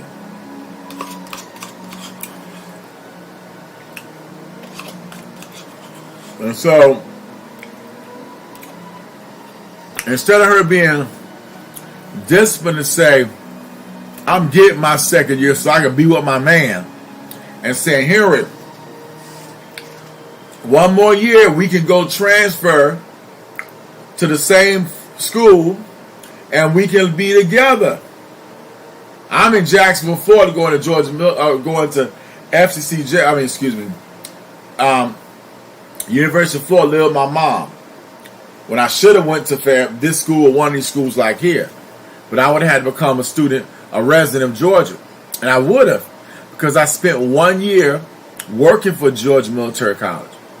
It's 1995, 96. So that means fall of 96, I would have been in school at one of these schools. Well, it was fall of 96 that Denise killed Whitney and my whole life changed forever. Also, it was my stupidity. I didn't see the vision of what was in front of me of the potential to become Lieutenant Colonel Howie. If I had the understanding I had today back then, I would have let nothing stop me from achieving my goal. And that's one of the weaknesses of our black people. We're not taking to college campuses. We're not seeing our our older students succeed. Once you get a vision of what you can be, nothing can stop you. But you got to have a vision. And that vision is given to you by your elders. So, that's Fort Valley. But then we got Savannah State. That's even closer to Jacksonville. So that's a nice little ride across the border. Let's look at Savannah State. I've never been. These are all the goals I have in my bucket list. I'm going to drive to these schools. I'm going to drive to Savannah State. I'm going to drive to these. I want to, if I never see all 119 black schools, I got a right to drive and take tours of each one of these, at least in the state of Georgia. I live in Georgia. But it's not just Savannah State. I've been to Morehouse. I've seen that. Morris Brown just got accredited. Congratulations. But I've never been to Payne. Now, the thing that you have to realize is that you're average. And average people go to average schools. And here they are. These are all. Look at them. 4-year non-prof university. How much it costs? $13,000. We'll go look at this in a second. But I want you to see that. That's how much it cost for me to go to OU back when I was a student in Oklahoma. But that's just only the cost for tuition, books, and fees, not living expenses. And of course, this is CME. So if you are not an African Methodist Episcopal, but a Christian Methodist Episcopal, which is honestly just the same damn thing. But the bottom line is you would have got better treatment than at OU. The professors will want to know your name. They'll want to care for you. They'd want to be there for you. And it would have helped you have hope and faith because you would have had that love that you needed. Okay? Look at the graduation rate out of 100%. Only 14% graduate per year. Now, if you go look at University of Oklahoma, white school, and I didn't tell you about Dahlonega, North Georgia. They have a 67%. So 67% graduate from OU, paying 14%. There's a fucking problem with that. So I wouldn't have picked that school. But then let's look at Savannah State. They got a 28% graduation rate, and they're cheaper than Payne. Let's go look at St. Augustine University. They're in North Carolina, Raleigh. They got a 28% graduation rate, and they're more expensive. So again, they're 19, which is on par with Oklahoma's 21. So they're up there with that.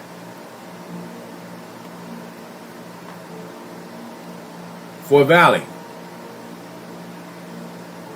$14,000 per year. And this is not including apartment, place to stay. That's why if you can't be an RA, you fucked.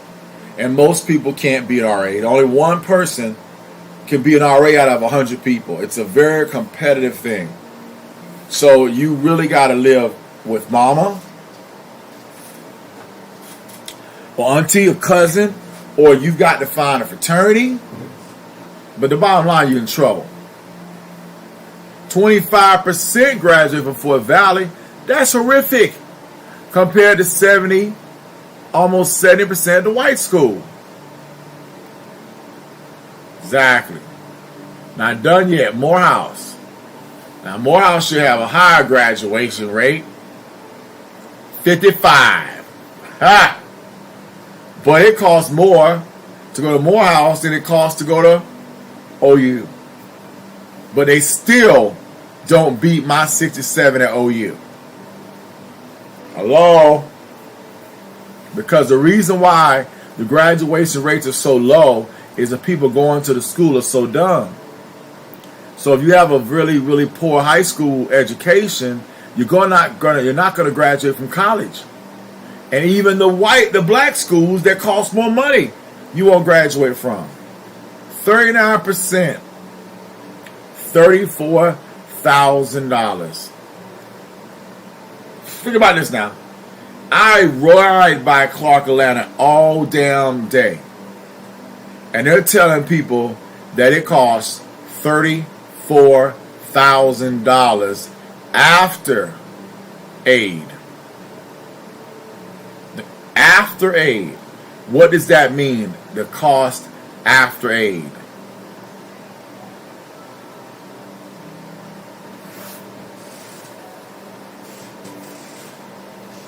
Average cost before aid is $38,000. They're saying it costs $21,000 to basically go to the school as books, tuition. That's tuition, not including fees. They're saying it's $16,000 for the fees and the books and the room and the board if you're on campus. And that's normally high, right? On campus is market rate. So off campus you can get cheaper. So they're saying basically it costs $38,000 a year. And that's for 4 years. Okay? So when I went to OU, higher graduation rates. And of course, why would you expect that it's a white people? But the other side, put on the black hat, it's not going to accept you. So I was talking to Shay Downing yesterday, and I was telling her about how we got to put the black hat on versus the white hat. Because, for example, I have a boss that said to me yesterday that I didn't do well in my work week, and he's basically, in essence, saying that you're not doing anything but sitting on your ass. And he asked the question, I saw you on the clock at 7 o'clock last night. What are you doing all day? Well, I'm reading, and but I'm reading about different PBXs because we don't get that many tickets. What else am I supposed to do?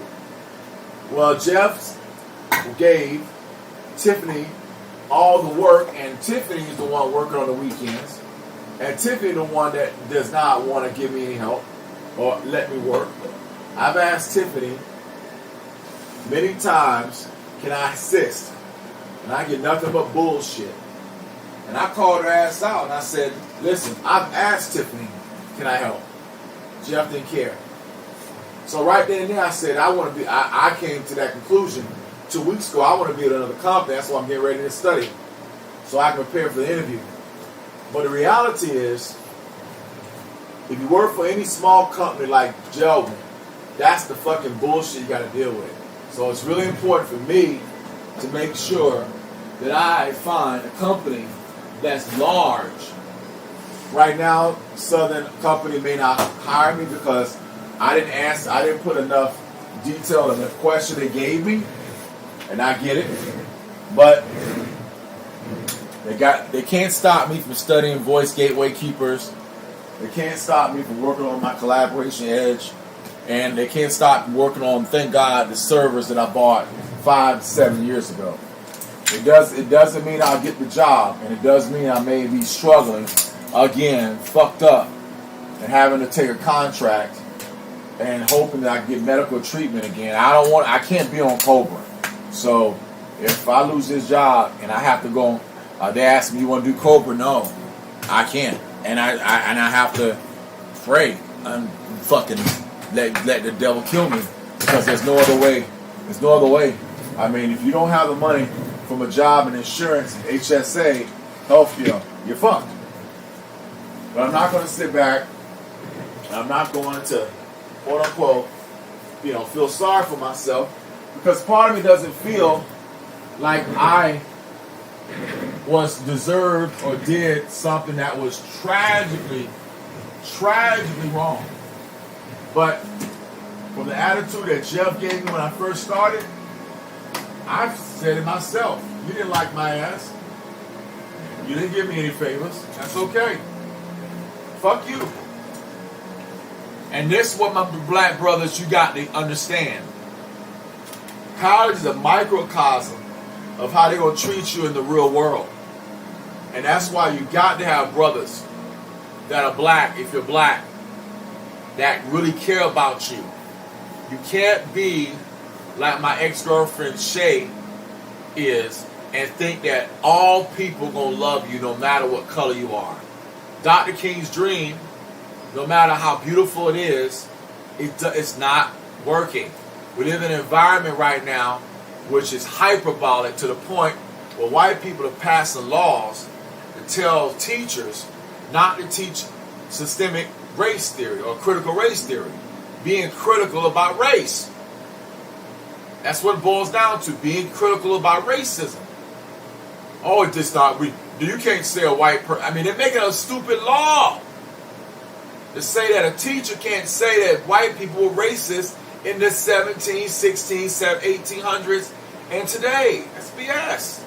It's fucking BS.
I hate to say, I mean, think about it. Who moves at 60 years old to another city?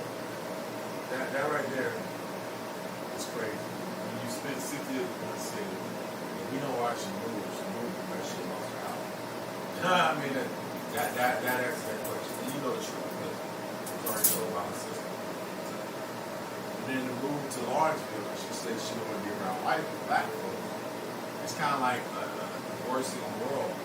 And I feel bad for them because you're no man's land. That's why I'm going up. I'm in no man's land. I'm not going to be like that. I feel bad for a lot of women that live in black America, right? But you don't want to be around black people.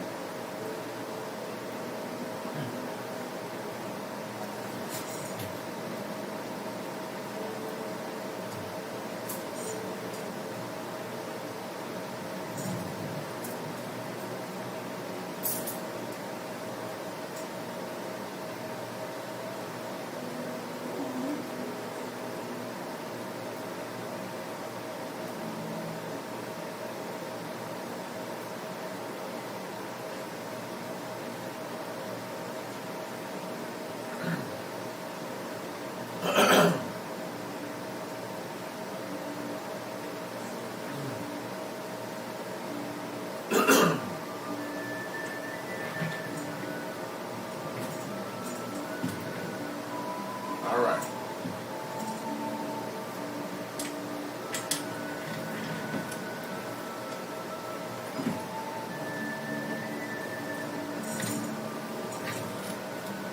So one of the things that I would like to say, and this is live stream, and look at that cost of just that college. This is called Clark Atlanta University. Clark Atlanta is in the right next door, the Spelman, right next door to Morehouse. Right next door to Morris Brown. There's 4 universities. The only reason why Clark Atlanta is successful is because of the fact that they have money being given. But let's go look at the endowments. You can find out the endowments real quick and you'll know. Now, they are the first historically black college in the southern United States. Did you know that? The first HBCU in the southern United States. So it's been around for a long time. They were founded in what year? Let's click on it. Go back to overview. And they were founded what year?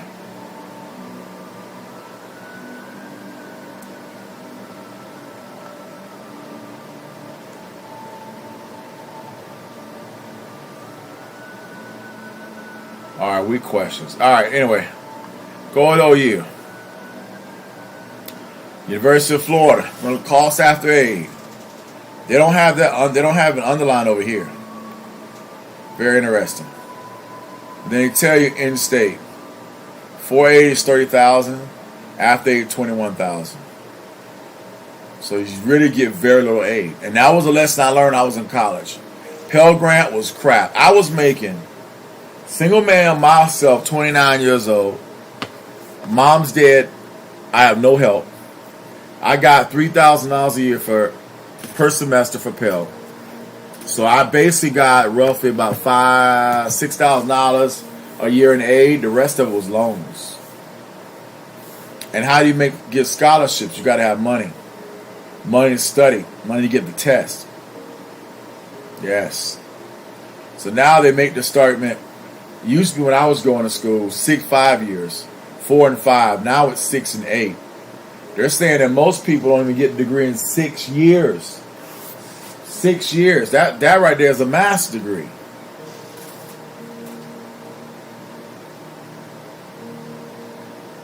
Trey Young, he didn't graduate. They put him as an alumni. He played.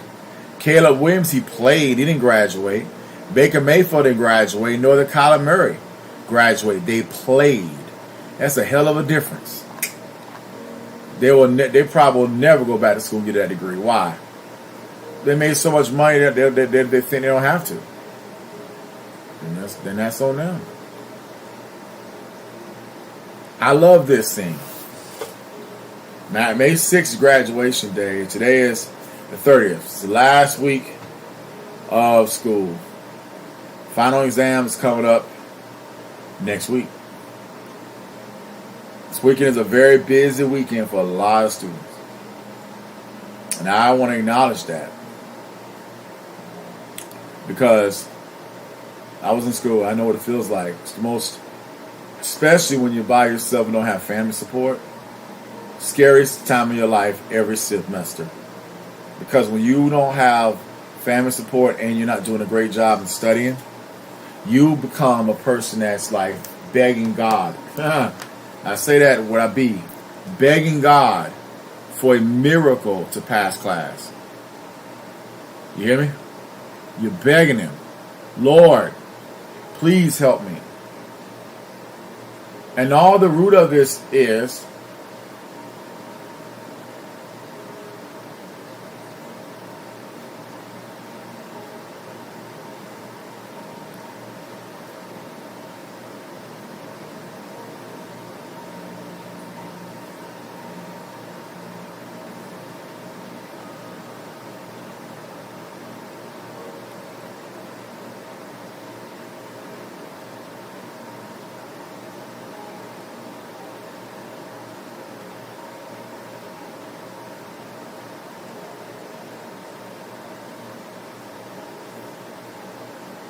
I want to give you the link. I want to say thank you to helping those brothers and sisters.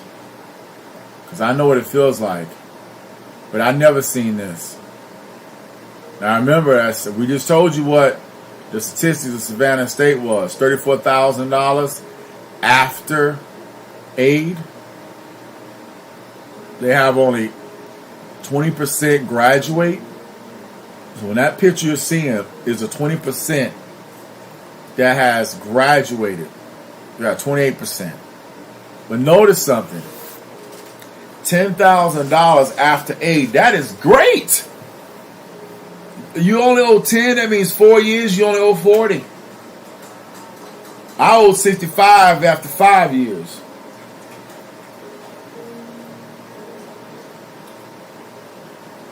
$201-acre campus. But 20%, 28% out of 100, 70% don't graduate. These are the 30% that do. If I had known all this when I was in school, I could have easily went to Savannah State. It would have probably dropped me back to Jacksonville, or I may have taken the risk to come up to Atlanta. But see, when I was in college, I was so messed up. Oh, now I found a website that says 8. And here's the argument now. They say, Albany State's number 1. Hell no.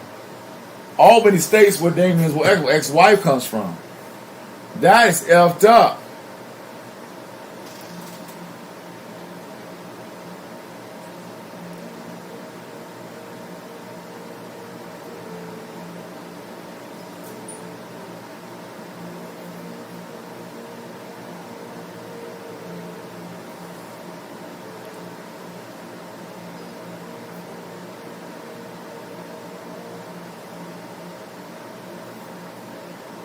But you know, you understand why.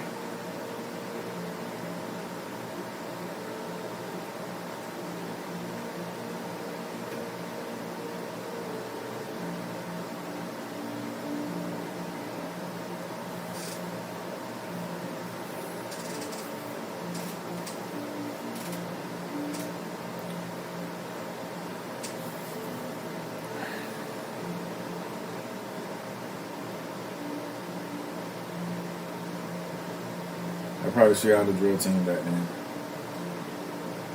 I didn't choose drill team. I went debate. And then my second year I went debate.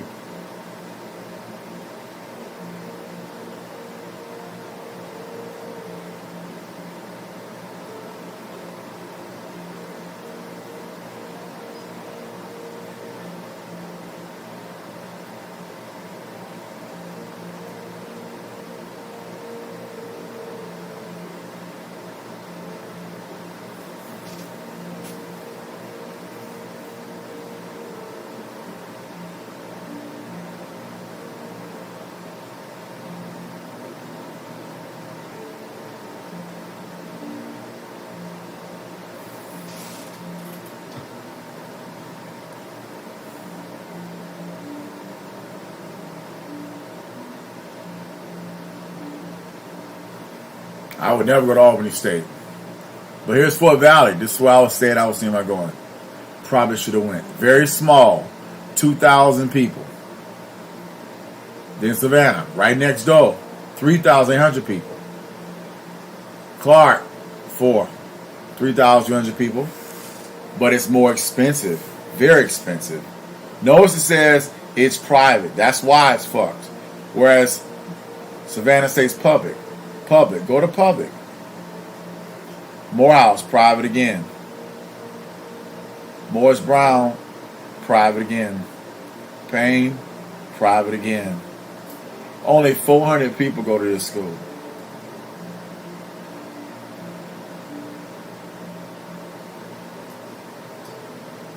That's crazy. Spelman, number 8.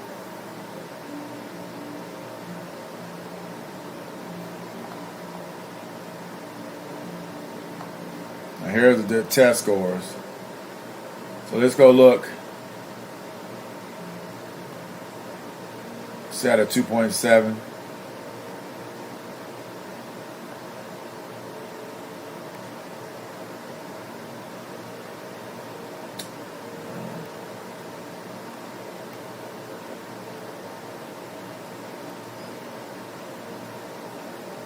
All right, so here's OU. This is the school I went to. I want to just kind of show you what I went to, and we'll compare it to what other schools are. You can obviously see that OU, by far, is better because it's a state-run organization, the only state school in the state. Whereas you got 8 different schools in Georgia that are black. Average student enrollment is 3,000. Great. You get that good home, that good need. You get the good access. But on the other side of that coin, you got to think afterwards. Remember, for me, what I was supposed to do was get my undergrad and then go right into the military. And that would have been the best thing for me. Because the military would pay for you to go back for your master's, your PhD, and you get that BAQ living camp. You get that maturity that you need to grow up. Because that's when you come out of the home that I was in, you don't, a single parent mama house, and you really did, you had a too easy life. You didn't have the maturity that a father was supposed to be there to teach you. Cutting wood, doing responsible chores. Mama made it easy because mama's the nurturer, as you would expect. But look at Jay Swig and you hear how he talked about his upbringing. That's a different experience. And that's the way it's supposed to be. That's the way it was supposed to be. I say that again. Supposed to be. And unfortunately, that's the way it's not. The way it's not. Amen.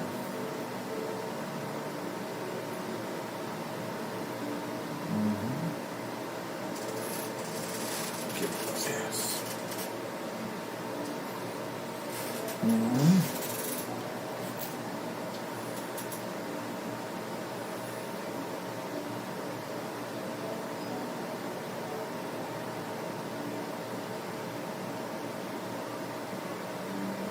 And so, this is now how it looks. Commencement's coming up, and the next week, actually the week after next. Next week. Yeah, it should be next week. Most schools graduate we're the second week. Let's see. Let's double check. Yeah, we're the second week. My apologies. So most schools graduate the first week of May. We're always the second week of May. I don't know why, but we're always the second week of May. Yeah, second week of May is finals week and also graduation. And so if you can look at all different colleges,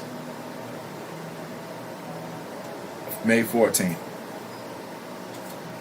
They call this a convocation. But then they have different colleges.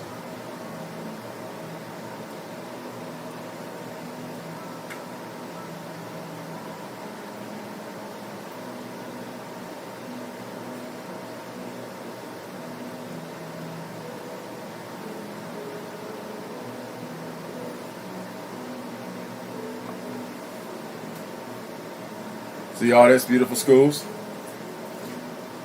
And it's just a poor level state-run university. So if you compare this to NYU, it's even better. Compare this to Georgia, University of Georgia is even better. Why? Because these schools were founded in the 1700s. This school was founded in 1905. So it's still, 1890, 1890. So, not to knock the school. All I'm saying is that it's different. Now, if I go look at campus life, let's go to campus life. Check out the calendar.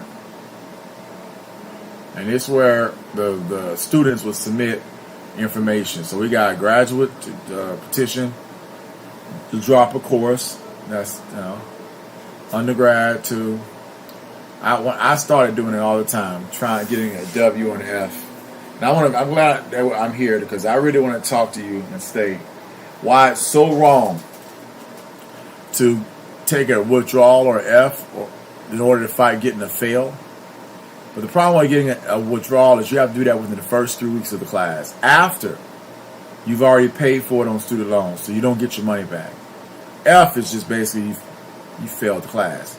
I had about 3 of those. It destroyed my undergrad degree, and they were in accounting. And it was when I really made a wrong choice at the very beginning to pick accounting. And when I picked accounting, sadly, what I did wrong was I did not seriously ask myself, am I good enough to do math? What I did was, and that's what I want to say to y'all, I said I picked the major. I'm going business. I'm going business accounting. It sounded good. But unfortunately, I was not qualified to do that. And the school also didn't care because it's a white school. White professors care about white kids. Race is all a part of this. Race is always. Critical race theory, yes. You are a minority of minorities at this school compared to going to Savannah State. It may have been different if I went to Savannah State and had majored in accounting. I would have got triple help. But I didn't. I didn't go. And if it's about football, which really, that's what draws people to this school is football, this right here.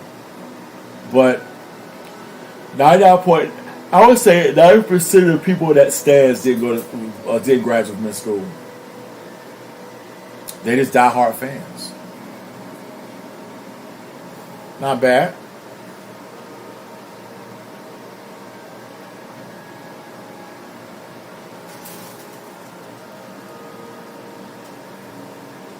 But the reality is when it comes down to success, black man, you got to be real about what's going on.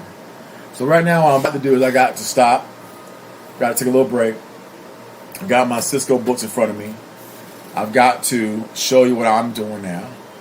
This is my Pearson test prep. And I have a couple other programs that are up. Just make sure I have all of them up and ready to go. Pearson.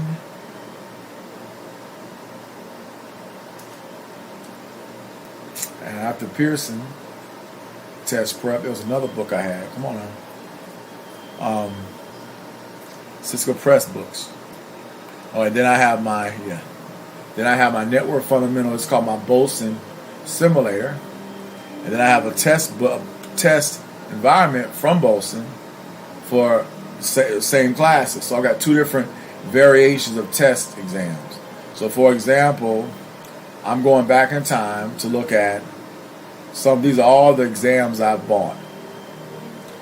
And they've got this one and this one. These 2 are old, but they're very important. But not only that, this is a new one. And this test for the old one. So all these are just generalized knowledge. CICD and a CIVND. But then it gets even deeper now. They call it, for us, they call it the get your ass back.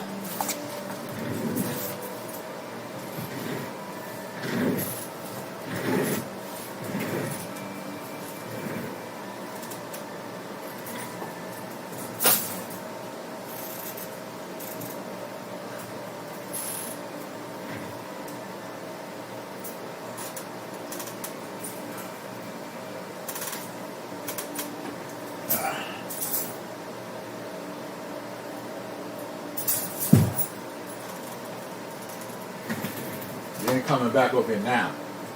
Stand right there. That's right. When I'm working, I'm talking. You dog, you stay over there. You're gonna realize my dogs they like to come and break past the fence to come 2 feet away from me to lay on the floor. I'm like, no. My floor, I'm in my den in my office, and the floor is dirty. My dogs, I got them on carpet where it's comfy. I'm not gonna put them.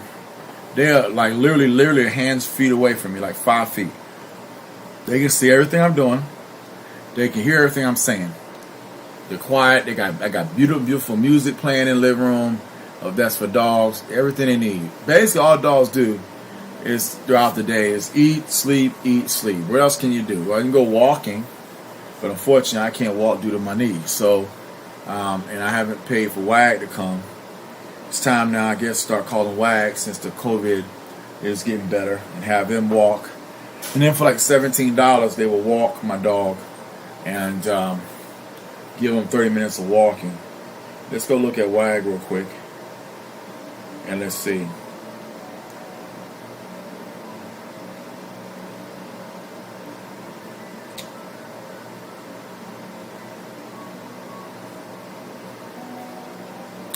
So what I want to work on is this one right here. I'm going to double click it. We're going to work on exam A, and we're going to see with this. Alright, cool. Alright. Okay, good.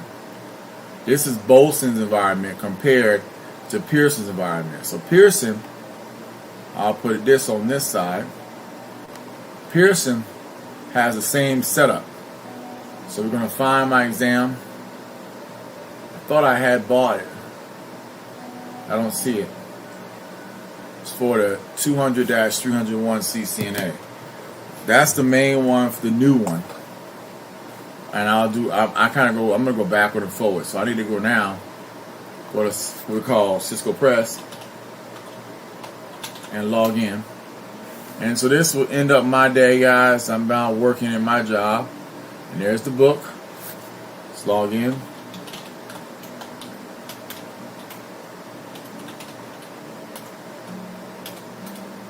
Can't show my password, of course. So, I would definitely say that I appreciate this wonderful call.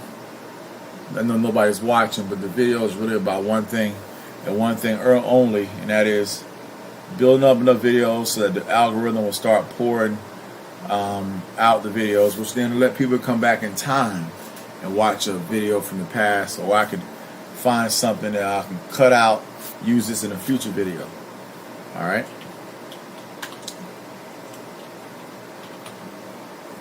Alright, so go log into Cisco Press. Yeah. Where's the password?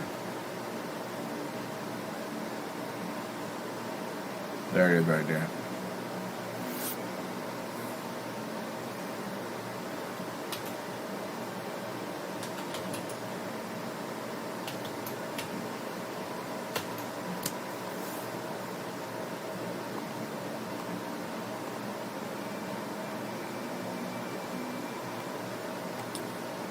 So this is my Cisco Press site.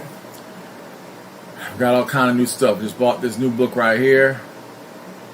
I need to make sure that I actually make sure this online test has been installed. So go up here, go back to Pearson, make sure I have that in there. So you need to go up here where it says activate new product. Put in the product activation code. Click. And it says I've activated it.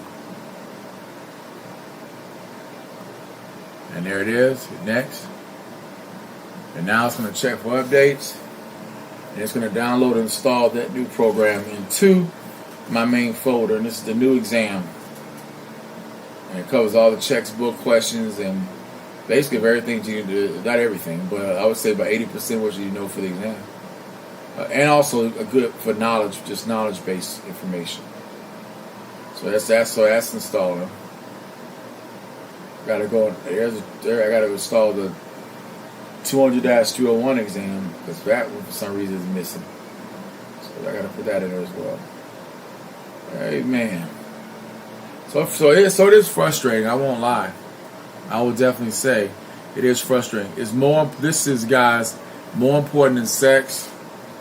It's more important than having a girl, a vagina. More important than squirting out an orgasm, as amazing as an orgasm feels. It's about your education. It's about having the education so you don't got to settle for the overweight, fat black woman or the woman with 4 or 5 kids and your kid's number 6. It's very easy to have sex with somebody and make a baby. Simple as I don't know what. But you don't want an overweight fat girl with dark, burnt thighs because her thighs are so fat that they rubbed and rubbed and rubbed together because she don't take care of her body because she's miserable about the way her life is. So eating becomes the outlet that she deals with the stress of living on this earth. And that's not fair. But unfortunately, that's the way a lot of women are. And that's the way it will be. Because guess what? No one cares. Alright, now I'm activated, finish. And there it is. Got one more to go. Go back and find 300 verse 318. Looking for the, should be more.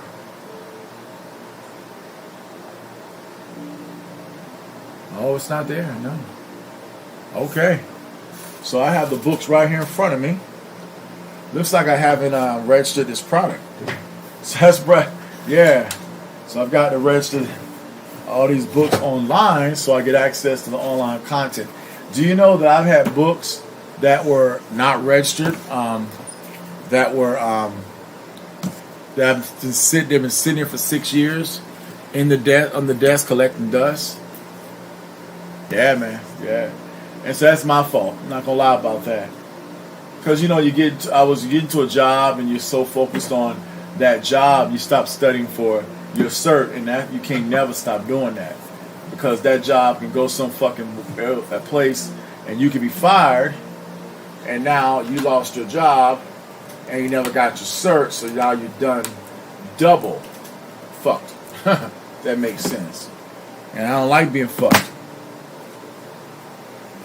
But the good news is, there's many different ways, Jeff.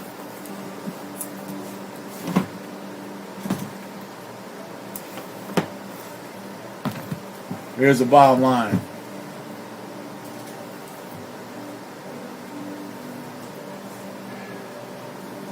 I'm going to have to play the angry black man.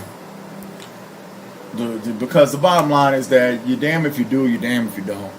Shay asked me a question. She says, do you want to show them that you are smart? And I'm like, hell yeah.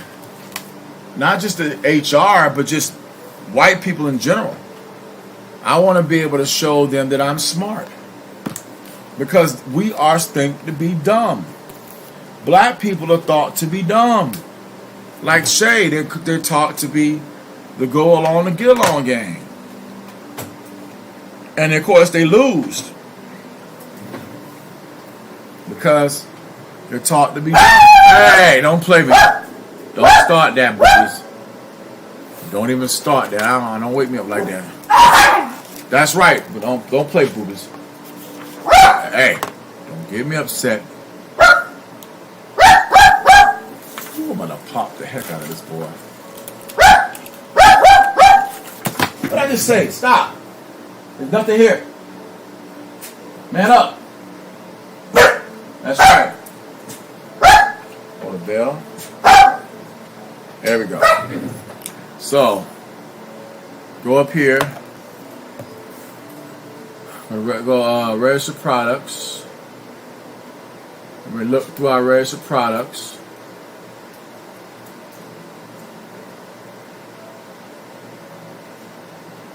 Yeah.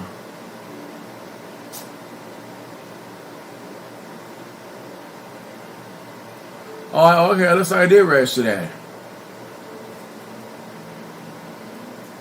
Okay.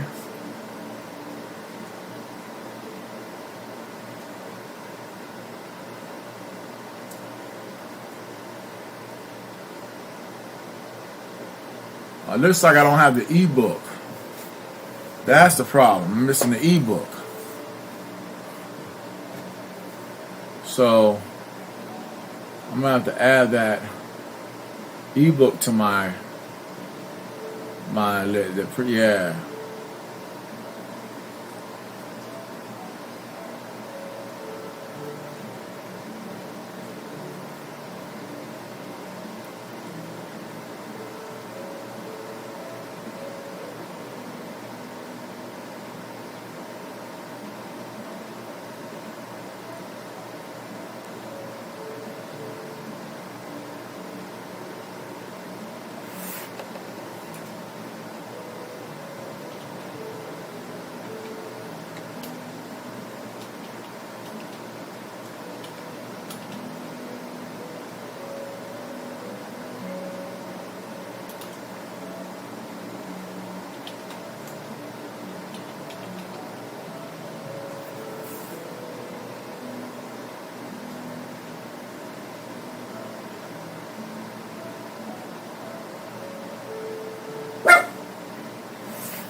It's okay. It's okay to hear noises.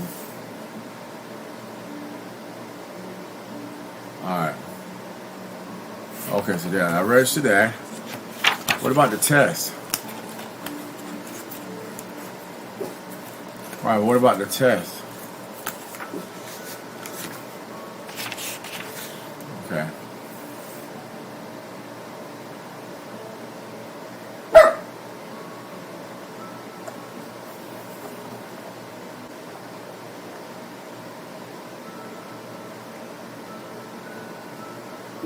There we go. Practice test software.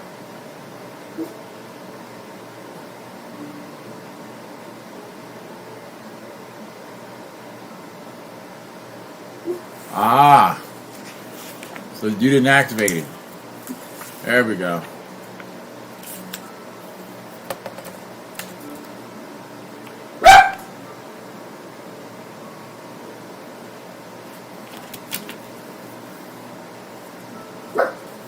There it is.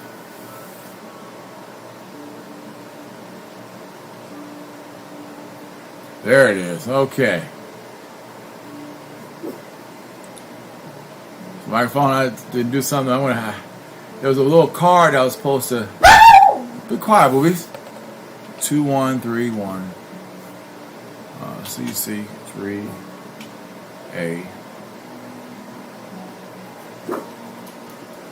I got a what's called fireplace, and every time some squirrel crawls up and down the fireplace, Booby hears it, goes berserk. I know, Booby. I know. You want to let me know what he's doing. Hey, stop! Put you in cage. Stop. It's okay. It's okay. Just scared.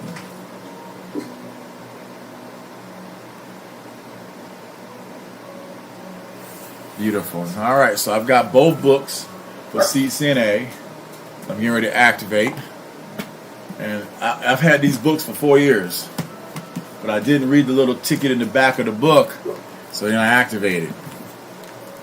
All right, so open up this to activate the book, to get the passcode, so I can activate it. Good news, I got all the test prep stuff available. And once you activate it on this computer, it's activated. So I think we got it. Like I said, I'm nowhere near prepared, which you never will be, but it's okay. All right, and then now go back and look at, like I said, do not disregard this number, and I won't. Now here's the next one. 3.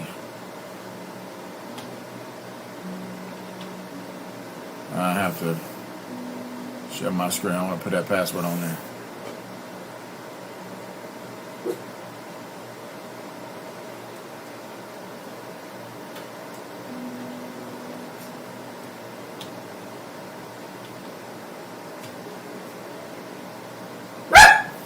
I'm tired of you, man. Relax, bro. I'm putting you in bed. 3-6.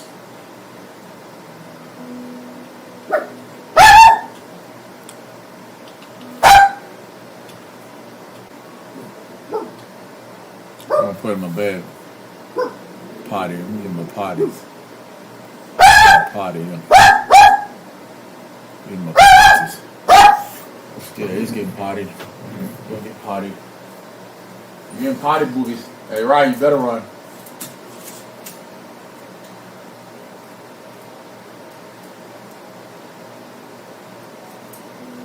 Alright, so that's activating. So all this time, I have been kind of playing around and not activating all my programs. So right now I'm activating all my programs. And so these are the different tests that cover a lot of different certs. So it's kind of a beautiful general knowledge, but I've got the step-by-step. Take the test pass, take the next pass one, take the next one pass, take the next one pass. All the while having a real job, right? And stay in this space because, again, white people don't like you and they don't want you in this space. But I'm not letting them stop me, man. All right. So while that's doing what it's doing, I got the other program right here. So we're going to go now, modify the settings. We're going to time it. We'll do a 30-minute. 30-minute test is perfect. Start. Smart mode. Show score during the exam. Done. This is going to cover lots of different areas. And this is this situation. So you see that's how the test works. The clock counts down to right. It breaks down some different areas, 104 questions. And as you can see, this is router stuff. So I am not at all prepared for that. So I mark for review, skip, mark for review. I'm not going to look at the answer. Another mark for review. It's obvious I'm not going to know how to do this. So we can actually cancel because I've done three different questions that I'm not at all prepared for. So there should be a way to exit. Hit quick to the menu. Now it puts me back into the menu. And that's Bolson's version. A little bit different than Pearson View. Now that's for the 2003. For me, the area I gotta start studying to kind of get their router skills back up. And you have the old test for router. Both of them go together. And then there's a CompTIA test. You got to buy those. And then we have some other things they're trying to sell right now. They're trying to get you to buy. Ethical hacking, they want you to buy. Implementation of Cisco devices, that's important. And that's important. So really it's 1, 2, 4 tests that all cover my 10 years of experience. So I'll probably start off with this one here, this first one. Double click it. And it opens up. You got 3 different exams. Study mode, simulation mode, right? So study mode, and then we have modify settings, timed. You have to always say that. Put smart mode in there. Done. Begin. All right, so here's the first question.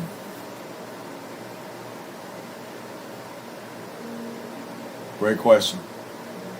Which of the following endpoints? And so we'll make a video in a minute. We're going to stop, and then we'll make another video in a few minutes. St. Cowley signing out.